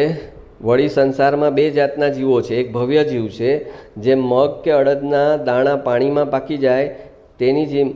જે મગ કે અડદ આ લોકો બનાવે ને તો બધા દાણા એને જેવું કરે એટલે સોફ્ટ થઈ જાય, પણ એક કોરડું કે એને મગનો દાણો, એ કોરડું એવું હોય કે એને ગમે એટલું ઉકાળે, ગમે એટલું કરે, એવું ડઠ્ઠર ને ડઠ્ઠર જ, એ ચડે જ નહીં. તો કે એને સેમ એને એટલો જ સમય એને ઉકાળવામાં આવ્યું, એ જ પાણી મળ્યું, એ જ ખેતરમાં એ ઉગ્યું હતું, એમાં જે ખાતર નાખ્યું હતું એક સરખું એ બધા જ મગના દાણાને મળ્યું છે. તો કે આ કોરડું કેમ થયું? તો કે બસ થયું, એનું કોઈ કારણ નથી. એ ખેતર સેમ હતું, એ છોડ સેમ હતો, ખાતર સેમ હતું, ખેડૂત સેમ હતો, આ કોરડું થયું, એ ન ચડ્યું એટલે ન ચડ્યું, બસ. તો એ અભવી જીવનું કોઈ કારણ નથી. એ અભવી છે અને ભગવાન જુએ છે કે આ અભવી જ છે, આ કોઈ કાળે મોક્ષે નહીં જાય. તો કે એ શું કરશે? તો કે બસ 4 ગતિનું ભ્રમણ અને 3 પર્યાય પૂરી થશે એટલે એની ગોદમાં જશે, પછી અનંતકાળની ગોદમાં રહેશે, પાછો એનો નંબર લાગશે તો બહાર આવશે. એટલે આપણને જે એમ કહે કે આ મોક્ષ બોક્ષ કાંઈ નથી, આ બધું શું કળા, તો હવે એ અભવ્ય માટે એ સત્ય છે કે મોક્ષ છે જ નહીં. ભગવાનને પૂછો તો કે સાચું કહે છે, મોક્ષ છે જ નહીં, કેમ કે એના માટે છે જ નહીં મોક્ષ. ભવ બ્રહ્માંડનો અંત એને ક્યારે આવવાનો જ નથી, તો એના માટે સત્ય છે. તો કે પુણ્ય કરો, સુખ ભોગવો, અને બાકી ન થાય પુણ્ય તો પછી પાક ભોગવવું પડે, એ અલગ છે. પણ પુણ્ય અભવી જીવ એકદમ શું કરી શકે?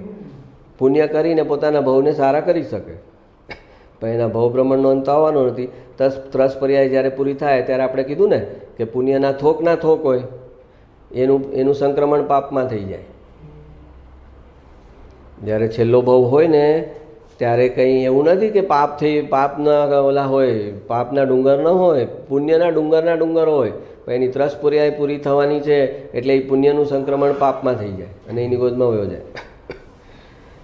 એટલે કહે છે કે તું જે આ પુણ્ય બનાવે તો કે પણ તારી 3 પર્યાય પૂરી થશે ત્યારે, જેમ એક ધીરુભાઈ અંબાણી વયા ગયા તો હવે અબજો રૂપિયા હતા તો હવે શું કામના?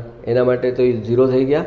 નવા જન્મમાં કંઈ કેરી ફોરવર્ડ થયું નહીં, એનું પુણ્ય હતું એ બી ખતમ થઈ ગયું કે અબજો રૂપિયા એના એકાઉન્ટમાં એના નામમાં છે એટલે એનું પુણ્ય બી ખતમ થઈ ગયું નવા જન્મમાં નવેસરથી. એમાં જ જે લાસ્ટ ભાવ આવ્યો અને એણે જેટલા દાન પુણ્ય કરેલું હોય એ બધા પુણ્યના પ્રમાણુ તો છે, અને છતાં એ પુણ્ય જે છે એનું સંક્રમણ પાપમાં થઈ જાય અને એની ગોદમાં વયો જાય. તો પુણ્ય અટકાવી નથી શકતું નિગોદના ભાવને, એનો ટાઈમ ફિક્સ જ છે. 2000 સાગરોપમ એ પૂરો થયો એટલે પુણ્ય હોય તો પણ નિગોદમાં. તો કહે છે કે અને કોરડું મગને ગમે તેટલા પાણીમાં ઉકાળો ને નીચે લાકડા બાળો તો પણ તે કદી પાકતા નથી. તેમ અભવ્ય જીવ ગમે તેટલા ક્રિયાકાંડ કરે, હજારો રાણીઓ છોડે, પણ તે શુદ્ધ આત્માની રુચિ કરતા નથી, તેથી મુક્તિને પામતા નથી. બહુ પાપ કરે ને કસાઈખાના માંડે તે અભવી થાય, ને દયાદાનાદિ ભાવ કરે તે ભવી થાય, એમ નથી. બોલો, એ કહે છે કસાઈખાનું ચલાવતું હોય એટલે એ અભવી હોય એવું જરૂરી નથી. કસાઈખાનું ચલાવનારે ભોય ભવી, 2-5 ભવ પછી આખો પલટો આવી જાય એનો ને વયો જાય મોક્ષે. કીધું ને આપણે, જેવી ગતિ છે એવા પ્રમાણે અહીંયા ભાવ ચાલુ થશે. એના મતિ પ્રમાણે ગતિ અને ગતિ પ્રમાણે મતિ. જેવી એની ગતિ થવાની છે એવો એનો ભાવ આવશે. આખી જિંદગી પાપ કર્યું હોય અને છેલ્લે એને થાય કે યાર ખોટું છે, અને આખો પલટો આવી જાય અને તત્વના રસ્તે વળી જાય. અને આખે રસ્તે ધર્મ કર્યું અને છેલ્લે થાય આ બધું મતલબ વગરનું, કોઈ મતલબ, આખી જિંદગી ફોગટ રસ્તે કાઢી અને ટન મારી લે.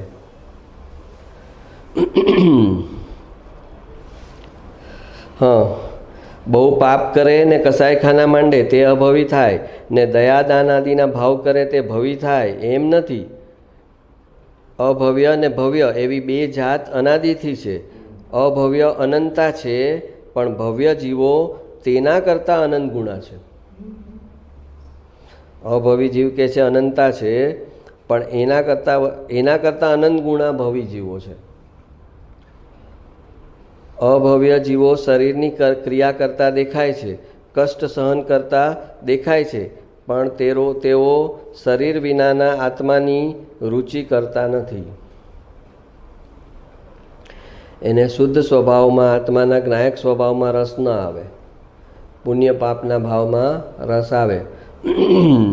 જેમ ગુરુદેવના જે સંપ્રદાયના ગુરુ હતા ને, મિથ્યાત્વી હતા. ગુરુદેવ કહેતા કે એટલા સૌમ્ય હતા કે જે કહેતા કે 6 કાય જીવની રક્ષા કરો એમાં બધો ધર્મ આવી ગયો. અહિંસાનું પાલન કરો એટલે કે પાણી ઉકાળીને પીઓ, રાત્રિ ભોજન ન કરો, કંદમૂળ ન ખાઓ અને 6 કાય જીવની રક્ષા કરો, એમાં બધો જ ધર્મ આવી ગયો એમ કહેતા. પણ શુદ્ધ સ્વભાવની ખબર નહોતી. પણ પ્રકૃતિ એ એકદમ કોમળ હતા, એકદમ સૌમ્ય હતા. આખા સંપ્રદાયમાં એમનું નામ હતું. જ્યારે ગુરુદેવને ખબર પડી કે કાળ ધર્મ પામ્યા છે ત્યારે ગુરુદેવ ગયા હતા એમની સ્મશાન યાત્રામાં. તો ગુરુદેવ કહે કે હું પહોંચ્યો અને ત્યારે જ આમ ઉચકી રહ્યા હતા અને જે લોકો ધ્રુસકે ધ્રુસકે રડતા હતા કે આમ પોતાનો દીકરો, પોતાનો બાપ, ઘરનો સભ્ય ગયો હોય એવી રીતે એક એક વ્યક્તિ ધ્રુસકે ધ્રુસકે રડતી હતી.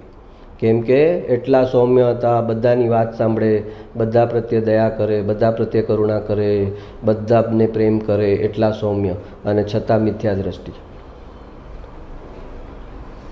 શુદ્ધ સ્વભાવની ખબર નહીં. શુભ ભાવ એ છેલ્લો ધર્મ. શુભ ભાવથી તો આવા આટલું બધું હોય અને મિથ્યા દ્રષ્ટિ, વિચાર કરો. અચ્છા, એ કે એને સાંભળવા માટે તો હજારો લોકો એના પ્રવચનમાં હોય. આ બાજુ સ્ત્રીઓ હોય, આ બાજુ પુરુષો હોય. તો કહે છે કે બ્રહ્મચર્ય એટલે કેવું? ઊંચી આંખ કરીને જુએ નહીં જે તરફ સ્ત્રી બેઠી હોય, એવું બ્રહ્મચર્ય. ઊંચી આંખ કરીને ન જુએ સ્ત્રીની સામે. અને આટલું બધું હોવા છતાં મિથ્યા દ્રષ્ટિ. એટલે કહે છે કે આચરણથી નક્કી ન થાય, ક્ષયોપશમથી નક્કી ન થાય. અને શ્રદ્ધા જોવા માટે પોતાની શ્રદ્ધામાં નિર્મળતા જોઈએ. શ્રદ્ધાને ઓળખવા માટે બીજો કોઈ રસ્તો જ નથી. એ કોઈ જન્મમાં કોઈ જ્ઞાની પાસે રહ્યો હોય અને એની શ્રદ્ધાના આવરણ હટેલા હોય તો એને અંતરસૂઝ હોય. એ અંતરસૂઝથી એ સામેવાળાની શ્રદ્ધાની નિર્મળતાને પકડી શકે કે આની જે શ્રદ્ધા છે એ નિર્મળ છે. એ નિર્મળતા એને કેમ પકડાણી? તો કે એની શ્રદ્ધામાં નિર્મળતા છે. નિર્મળ શ્રદ્ધા જે છે એ નિર્મળ શ્રદ્ધાને પકડી શકે, જ્ઞાન ન પકડી શકે. પણ શ્રદ્ધામાં નિર્મળતા છે એ એને કોઈ પ્રૂફની, કોઈ લોજિકની, કોઈ તર્કની જરૂર ન પડે. એને કે આ સાચું ના ખોટું. શ્રદ્ધા સીધો ફાઇનલ ડિસિઝન આપે. જ્ઞાન તર્ક લગાવે, પ્રૂફમાં કરે, લોજિકલી એરાવ કરે કે આ જો આમ છે, આમ તો લાગે છે બરાબર. અને જેની શ્રદ્ધા નર્મળ હોય ને એ કે એ બધા કેલ્ક્યુલેશન મને કાંઈ નથી જોતા, એ વ્યક્તિ નથી બરાબર એટલે નથી બરાબર. તું અમને લાખ પ્રૂફ આપે, એ વ્યક્તિ નથી બરાબર. અને ઓલો એના અગેન્સ્ટના ઘણી ચીજો બતાવે તો કે ભલે પણ એ માણસ છે સારો, એ ઓકે છે, એ કોઈ તને હાનિ નહીં કરે, કોઈ તકલીફ નહીં કરે. એ શ્રદ્ધા જે છે એની તાકાત છે કે એને ક્ષયોપશમની અપેક્ષા નથી, એને કોઈ જ્ઞાનના પુરાવાની જરૂર નથી. એ શું કરશે ભવિષ્યમાં, શું નહીં, એની પહેલાંથી એને ડિસ્કાઉન્ટ કરીને એને કહી દઈશ કે આ બરાબર છે, આ બરાબર નથી.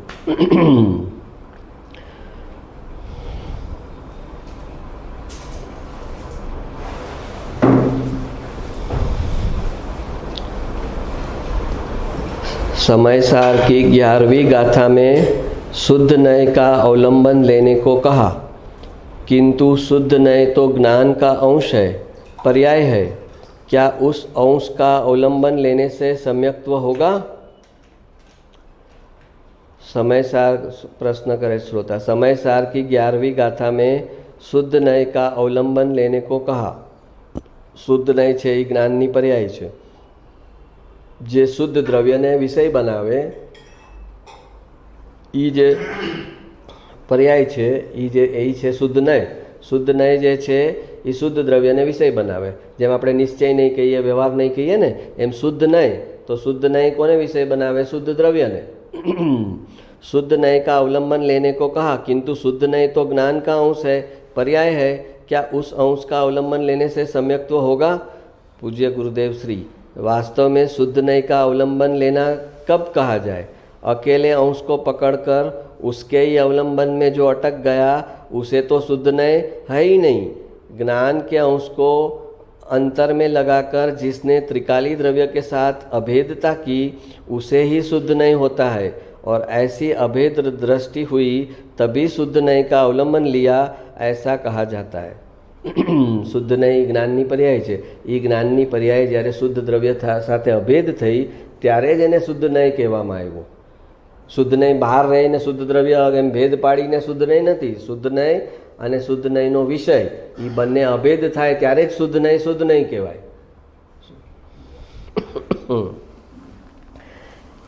શુદ્ધ નહીં એ જ્ઞાનની પર્યાય છે.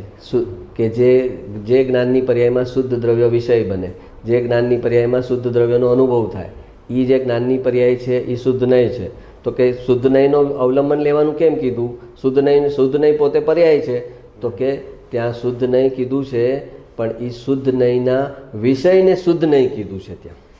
કેમ કે જ્યારે શુદ્ધ નહીં, ખરેખર શુદ્ધ નહીં ક્યારે થયો કહેવાય? કે એ શુદ્ધ દ્રવ્ય સાથે અભેદ થાય, એ પર્યાય દ્રવ્ય સાથે અભેદ થાય તો જ એને શુદ્ધ નહીં કહી શકાય. અગર એ અભેદ ન થઈ હોય તો એ શુદ્ધ નહીં જ નથી.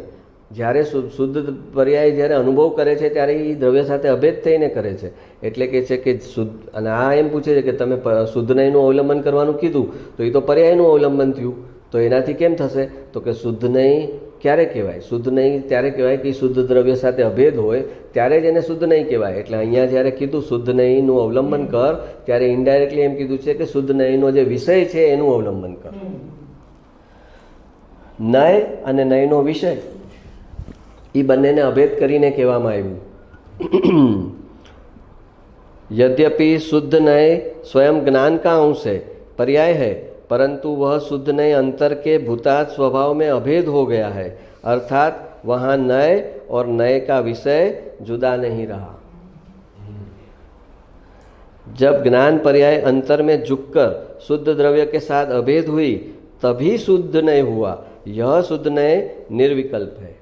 અને એનું અવલંબન લેવાનું કહે છે કે એ શુદ્ધ નયનું અવલંબન લઈશ ત્યારે અનુભવ થશે. એટલે કે પર્યાયને દ્રવ્ય સાથે અભેદ કરીશ ત્યારે અનુભવ થશે. પર્યાયને દ્રવ્યથી છૂટી અનુભવીશ તો અનુભવ નહીં થાય.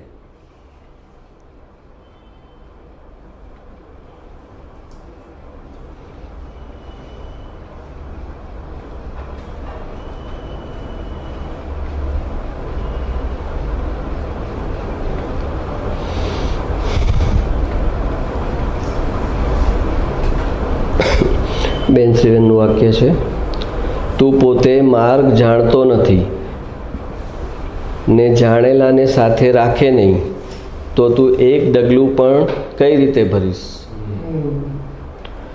તું પોતે, હવે અહીંયા જો આ શુદ્ધ નહીં આણે કીધું કે શુદ્ધ નહીંનું અવલંબન લેવાનું કેમ કહો છો? શુદ્ધ નહીં તો પર્યાય છે. તમે તો હંમેશા એમ કહો છો પર્યાય દ્રષ્ટિ મિથ્યા દ્રષ્ટિ છે, પર્યાય આશ્રય કરવા લાયક નથી. અને અહીંયા શાસ્ત્રમાં લખ્યું હોય શુદ્ધ નહીં કા આશ્રય કરને से અનુભવ હોતા હે. તો કે હવે આને કેમ સમજવું? તો કે આવું તો કેટલાય ગોટાળા આવે. શાસ્ત્રમાં બધી જગ્યાએ બધી ચીજ સ્પેસિફાય કરવામાં ન આવે કે અહીંયા આ શુદ્ધ નહીં અમે જે કીધું છે એ શુદ્ધ નહીં એટલે કીધું છે કે એ પર્યાય દ્રવ્ય સાથે અભેદ છે. તો અમે શુદ્ધ નહીંના વિષયને શુદ્ધ નહીં કીધું છે. અહીંયા અમે શુદ્ધ નહીંનો જે વિષય છે એને અહીંયા શુદ્ધ નહીં કીધું છે. એ ક્યારે સમજશે? એટલી બધી અપેક્ષાથી, બધા પડખાથી એને આખી શાસ્ત્રની ભાષા પકડાય, સમજાય તો એ અંતરની સૂઝ વગર ન થઈ શકે. અંતર સૂઝ જોઈએ. શાસ્ત્ર તને કેટલે સુધી પ્રકાશ ફેંકશે કે અહીંયા આમ છે, અહીંયા આમ કેટલું ફોડ પાડશે? જે તને અંતર સૂઝમાં ફોડ પડશે એ ત્યાંથી નહીં પડી શકે. તું પોતે માર્ગ જાણતો નથી ને જાણેલાને સાથે રાખે નહીં તો તું એક ડગલું પણ કઈ રીતે ભરીશ? તું પોતે આંધળો અને જો ગુરુવાણીનું અને શ્રુતનું અવલંબન ન રાખે તો તને સાધકનો માર્ગ જે અંદરમાં છે તે તને કેમ સૂચશે? તું પોતે આંધળો અને જો ગુરુવાણીનું અને શ્રુતનું અવલંબન ન રાખે તો સાધકનો માર્ગ જે અંદરમાં છે તે તને કેમ સૂચશે? સંકિત કેમ થશે? સાધકપણું કેમ આવશે? કેવળ જ્ઞાન કેમ પ્રગટશે? અનંતકાળનો અજાણ્યો માર્ગ ગુરુવાણી અને આગમ વગર જણાતો નથી.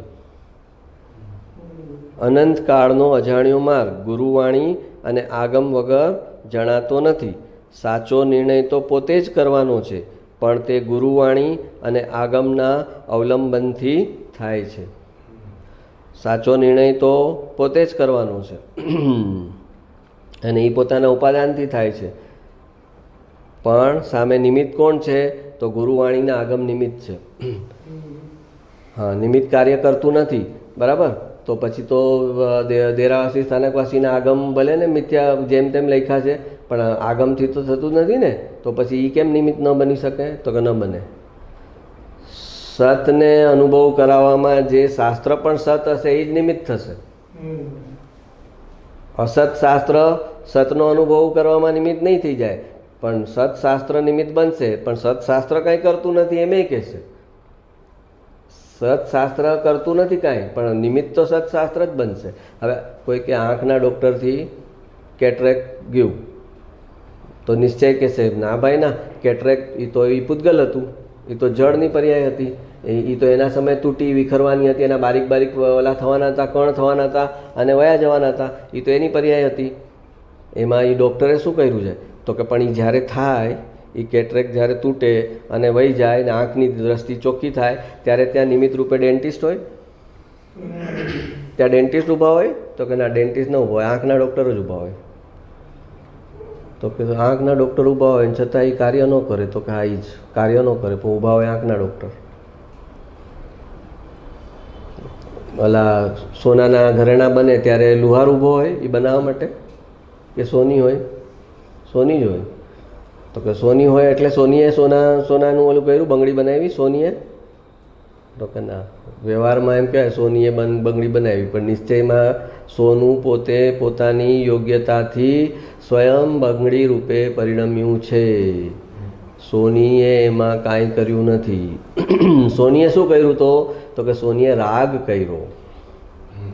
હવે અહીંયા રોજ સોનીએ રાગ કર્યો એમ કહેશે, પછી આગળ કહેશે સોની રાગ પણ ન કરી શકે. રાગ એની ક્રમબદ્ધ અનુસાર થયો. પણ જ્યારે સોનીએ નથી કર્યું, ઓલું બહારની ચીજ નથી કરી, એનો નિષેધ કરવો છે કે ભાઈ સોનીએ બંગડી નથી બનાવી, સોનું જે છે એ પોતાની તત્સમયની યોગ્યતાથી બંગડી રૂપે પરિણમ્યું છે, ત્યારે પછી આરોપ અહીંયા આગળ સોની ઉપર મૂકશે કે એ સોનું જે છે એ સોની આણે નથી કર્યું, સોનીએ નથી કર્યું. સોનીએ તો ખાલી રાગ કર્યો છે, બહારનું કાર્ય સોનીએ નથી કર્યું. પછી અંદર આવશે એટલે કે સોનીએ રાગે નથી કર્યો. સોની તો એ રાગને જાણ્યો છે. સોનીએ તો રાગ થયો એનું જ્ઞાન એને જાણ્યું છે, એ તો જ્ઞેય હતું, અને સોનીએ તો એનું જ્ઞાન કર્યું છે. અને પછી એનાથી આગળ કહેશે કે એ જ્ઞાનની પર્યાય પણ સોની નથી, એ તો જ્ઞાયક છે. તો કે ભાઈ એક ચોખ્ખું કહો ને કે શું છે?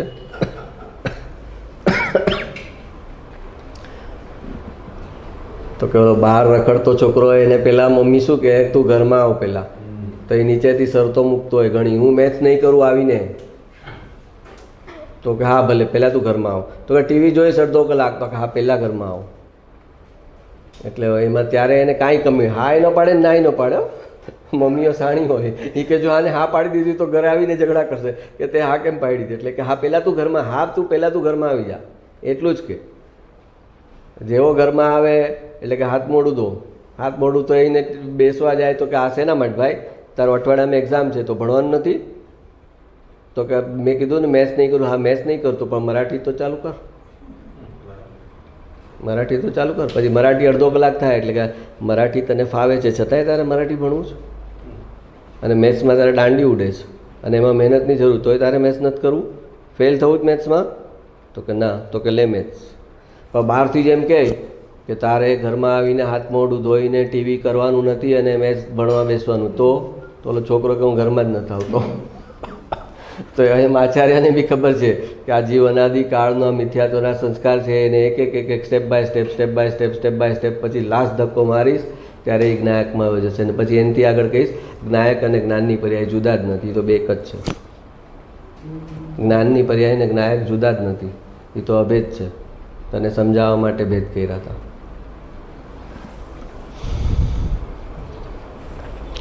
સાચા નિર્ણય વગર, સાચા જ્ઞાન વગર સાચું ધ્યાન થઈ શકતું નથી. લ્યો બેન શ્રીબેનનું વાક્ય. સાચા નિર્ણય વગર, સાચા જ્ઞાન વગર સાચું ધ્યાન થઈ શકતું નથી. ધ્યાન કરવા માટે એને ધ્યેય તો ખબર હોવી જોઈએ ને, કે મારે ધ્યેય મારું શું છે, ક્યાં ફોકસ કરવાનું છે, ક્યાં એકાગ્ર થવાનું છે. એ ધ્યેયની ખબર વગર એ ધ્યાન કેવી રીતે કરે? સીધે સીધો આંખ બંધ કરો ને ધ્યાન ચાલુ કરી દો. શેનું ધ્યાન કરીશ તું? પહેલાં તો ધ્યાન એ ચારિત્ર ગુણની પર્યાય છે. સમ્યક દર્શન માટે તો ધ્યાનની જરૂર નથી.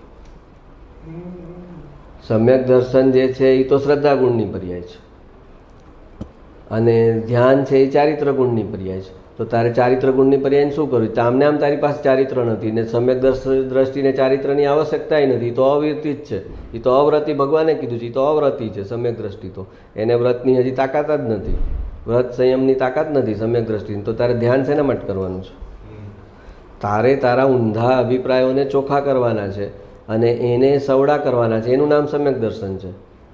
ઊંધા અભિપ્રાયોને સીધા કરવાના. એમાં એ સાંભળતી વખતે, એ ઉપદેશ સાંભળતી વખતે તને જેટલી એકાગ્રતા થઈ જાય છે, એ જે એકાગ્રતા છે એ ધ્યાન છે, એટલું જ કાફી છે સમ્યક દર્શન કરવા માટે. એ જે ધ્યાન થાય છે ઉપદેશ સાંભળતી વખતે, જે એકાગ્રતા થાય છે, તારો ઉપયોગ, એક ભટકતો ઉપયોગ તારો એક જગ્યાએ સ્થિર થાય છે અને સમજવા માગે છે કે આ સમ્યક દર્શન એટલે શું? તો કે ધ્રુવ દ્રવ્યમાં અહમપણું. તો કે ધ્રુવ દ્રવ્ય શું? એ જે તારી અંદર જે ભાવભાષણની પ્રક્રિયા ચાલે છે એ સમયે જ્ઞાનમાં જે એકાગ્રતા થઈ એટલી જ કાફી છે. તારે અલગથી બેસીને આંખ બંધ કરીને ધ્યાન કરવાનું છે જ નહીં સમ્યક દર્શન થાય ત્યાં સુધી. મુનિને જ્યાં ચારિત્ર અંગીકાર કરવાનું આવે ત્યારે ધ્યાન આવે, અને એ ધ્યાનનું કોન્ફિડન્સ નથી હોતો. એ લોકો તો દીક્ષા નથી લેતા કે મારામાં જે ધ્યાન કરવાની તાકાત નથી, તો હું જંગલમાં જઈશ તો ઉપસર્ગ આવશે, પરિસર આવશે, તો હું કોના આધારથી લડીશ? એ ઉપસર્ગ ને પરિસરને ત્યાંથી મારો ઉપયોગ કેવી રીતે પાછો ખેંચીશ? ધ્યાન મને લાગતું હશે તો હું એને ગૌણ કરી શકીશ. તો એ ચારિત્રની તાકાત નથી હોતી તો ત્યારે તો દીક્ષા નથી લેતા. સમ્યક દ્રષ્ટિ જીવો, સમ્યક દર્શન થયા પછી પણ એને ભેજામાં ભૂસું ભરાઈ ગયું છે, મારે ધ્યાન કરવાનું છે, ધ્યાન કરવાનું. અને અભિપ્રાયો બધા ઉલટા પડ્યા છે. શ્રદ્ધા જરાય ચોખ્ખી નથી, એક એક અભિપ્રાય ઉલટા છે. ધ્યાન એ પર્યાય છે અને પર્યાયને કરવાનો એ વિકલ્પ કરે છે. ધ્યાન પોતે પર્યાય છે. જ્યારે સમ્યક દર્શન કરવાનું ઈચ્છા કરે તોય સમ્યક દર્શન ન થાય. હા, એ તો શ્રદ્ધા ગુણની પર્યાય છે. એનો જ રાગ કરે કે મારે સમ્યક દર્શન કરવાનું છે, હા, તોય ન થાય. તો ધ્યાન છે એ તો ચારિત્ર ગુણની પર્યાય છે. તો તું સમ્યક દર્શન કર્યા વગર જો ચારિત્ર સુધારીશ, એટલે કે એકાગ્રતા વધારીશ, આતંકવાદીને એકાગ્રતા પાવરફુલ હોય તો એનું હિત થાય કે અહિત થાય? આતંકવાદી છે ને એકાગ્રતા વધારે છે દિવસે દિવસે, તો શું બનશે? તો કે ઓલા આ ભાઈ લોકો છે તો કે શાર્પ શૂટર છે. તો શાર્પ શૂટર કેવી રીતે થયો? તો કે મિથ્યાત્વ દશામાં એકાગ્રતા વધારી. તો જ્યારે મિથ્યાત્વ દશામાં એકાગ્રતા ઓછી હોય એ સારું, કે એ ગલત ચીજો ન કરે. જેમ ઓલા પહેલાંના ઋષિમુનિઓ છે, મિથ્યાત્વ દશા છે અને એને ક્રોધ આવે તો એને શાપ આપી દે. તો આ મિથ્યાત્વ દશામાં એકાગ્રતા કરી છે, એનું ફળ.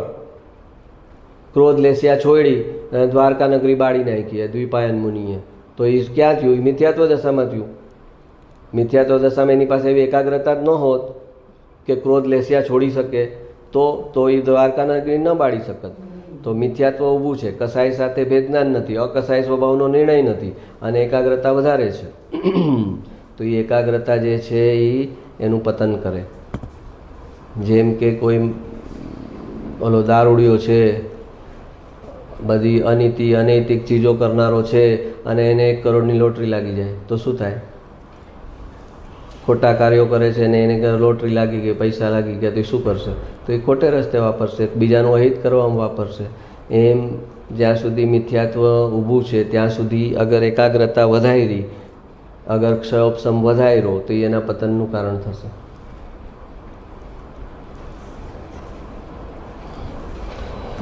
શ્રવણ યોગ હોય નહીં, સાચા નિર્ણય વગર, સાચા જ્ઞાન વગર સાચું ધ્યાન થઈ શકતું નથી. માટે તું શ્રુતના અવલંબનને, શ્રુતના ચિંતવનને સાથે જ રાખજે. તત્વની વાતનું અવલંબન લેજે, એનું ચિંતન મનન કરતો રહેજે. તારું કાર્ય અત્યારે તત્વ વિચાર કરવાનું છે, ધ્યાન કરવાનું તારી કાર્ય જ નથી અત્યારે. શ્રવણ યોગ હોય તો તત્કાળ બોધક ગુરુવાણીમાં, આ શ્રવણ યોગ કહેવાય. કે પુણ્યના યોગે તને કોઈક વક્તા મળ્યા છે ને, સંભળાવે તને વિતરાગવાણી, એ શ્રવણ યોગ કહેવાય. શ્રવણ યોગ હોય તો તત્કાળ બોધક ગુરુવાણીમાં, અને સ્વાધ્યાય યોગ હોય તો નિત્ય બોધક એવા આગમમાં પ્રવર્તન રાખજે. અગર તારા પુણ્યનો યોગ ન હોય ને ગુરુ ન હોય તો પછી જે સત્શાસ્ત્ર છે એને વાંચજે, એનું અવલંબન લેજે. તે સિવાયના કાળમાં પણ ગુરુવાણી ને આગમે બતાવેલા ભગવાન આત્માના વિચાર ને મંથન રાખજે.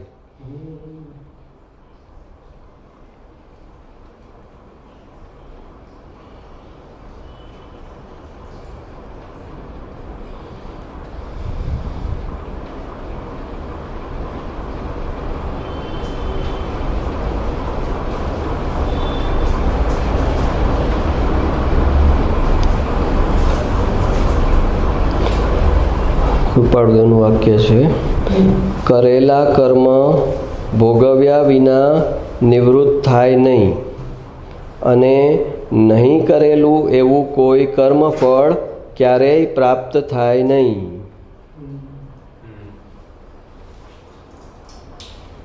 બે ચીજ સમજાવી કે છે કે કરેલા કર્મ ભોગવ્યા વિના નિવૃત્ત ન થાય, અને બીજું કહે છે કે કોઈ કર્મ તારું ઉદયમાં ન હોય ને તારે ભોગવવું પડે એવું બને જ નહીં.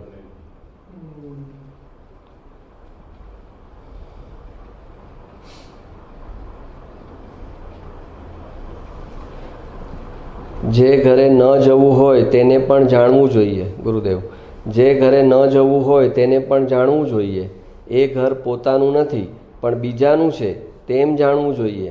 તેમ પર્યાયનો આશ્રય કરવાનો નથી, તેથી તેનું જ્ઞાન પણ નહીં કરે તો એકાંત થઈ જશે, પ્રમાણ જ્ઞાન નહીં થાય.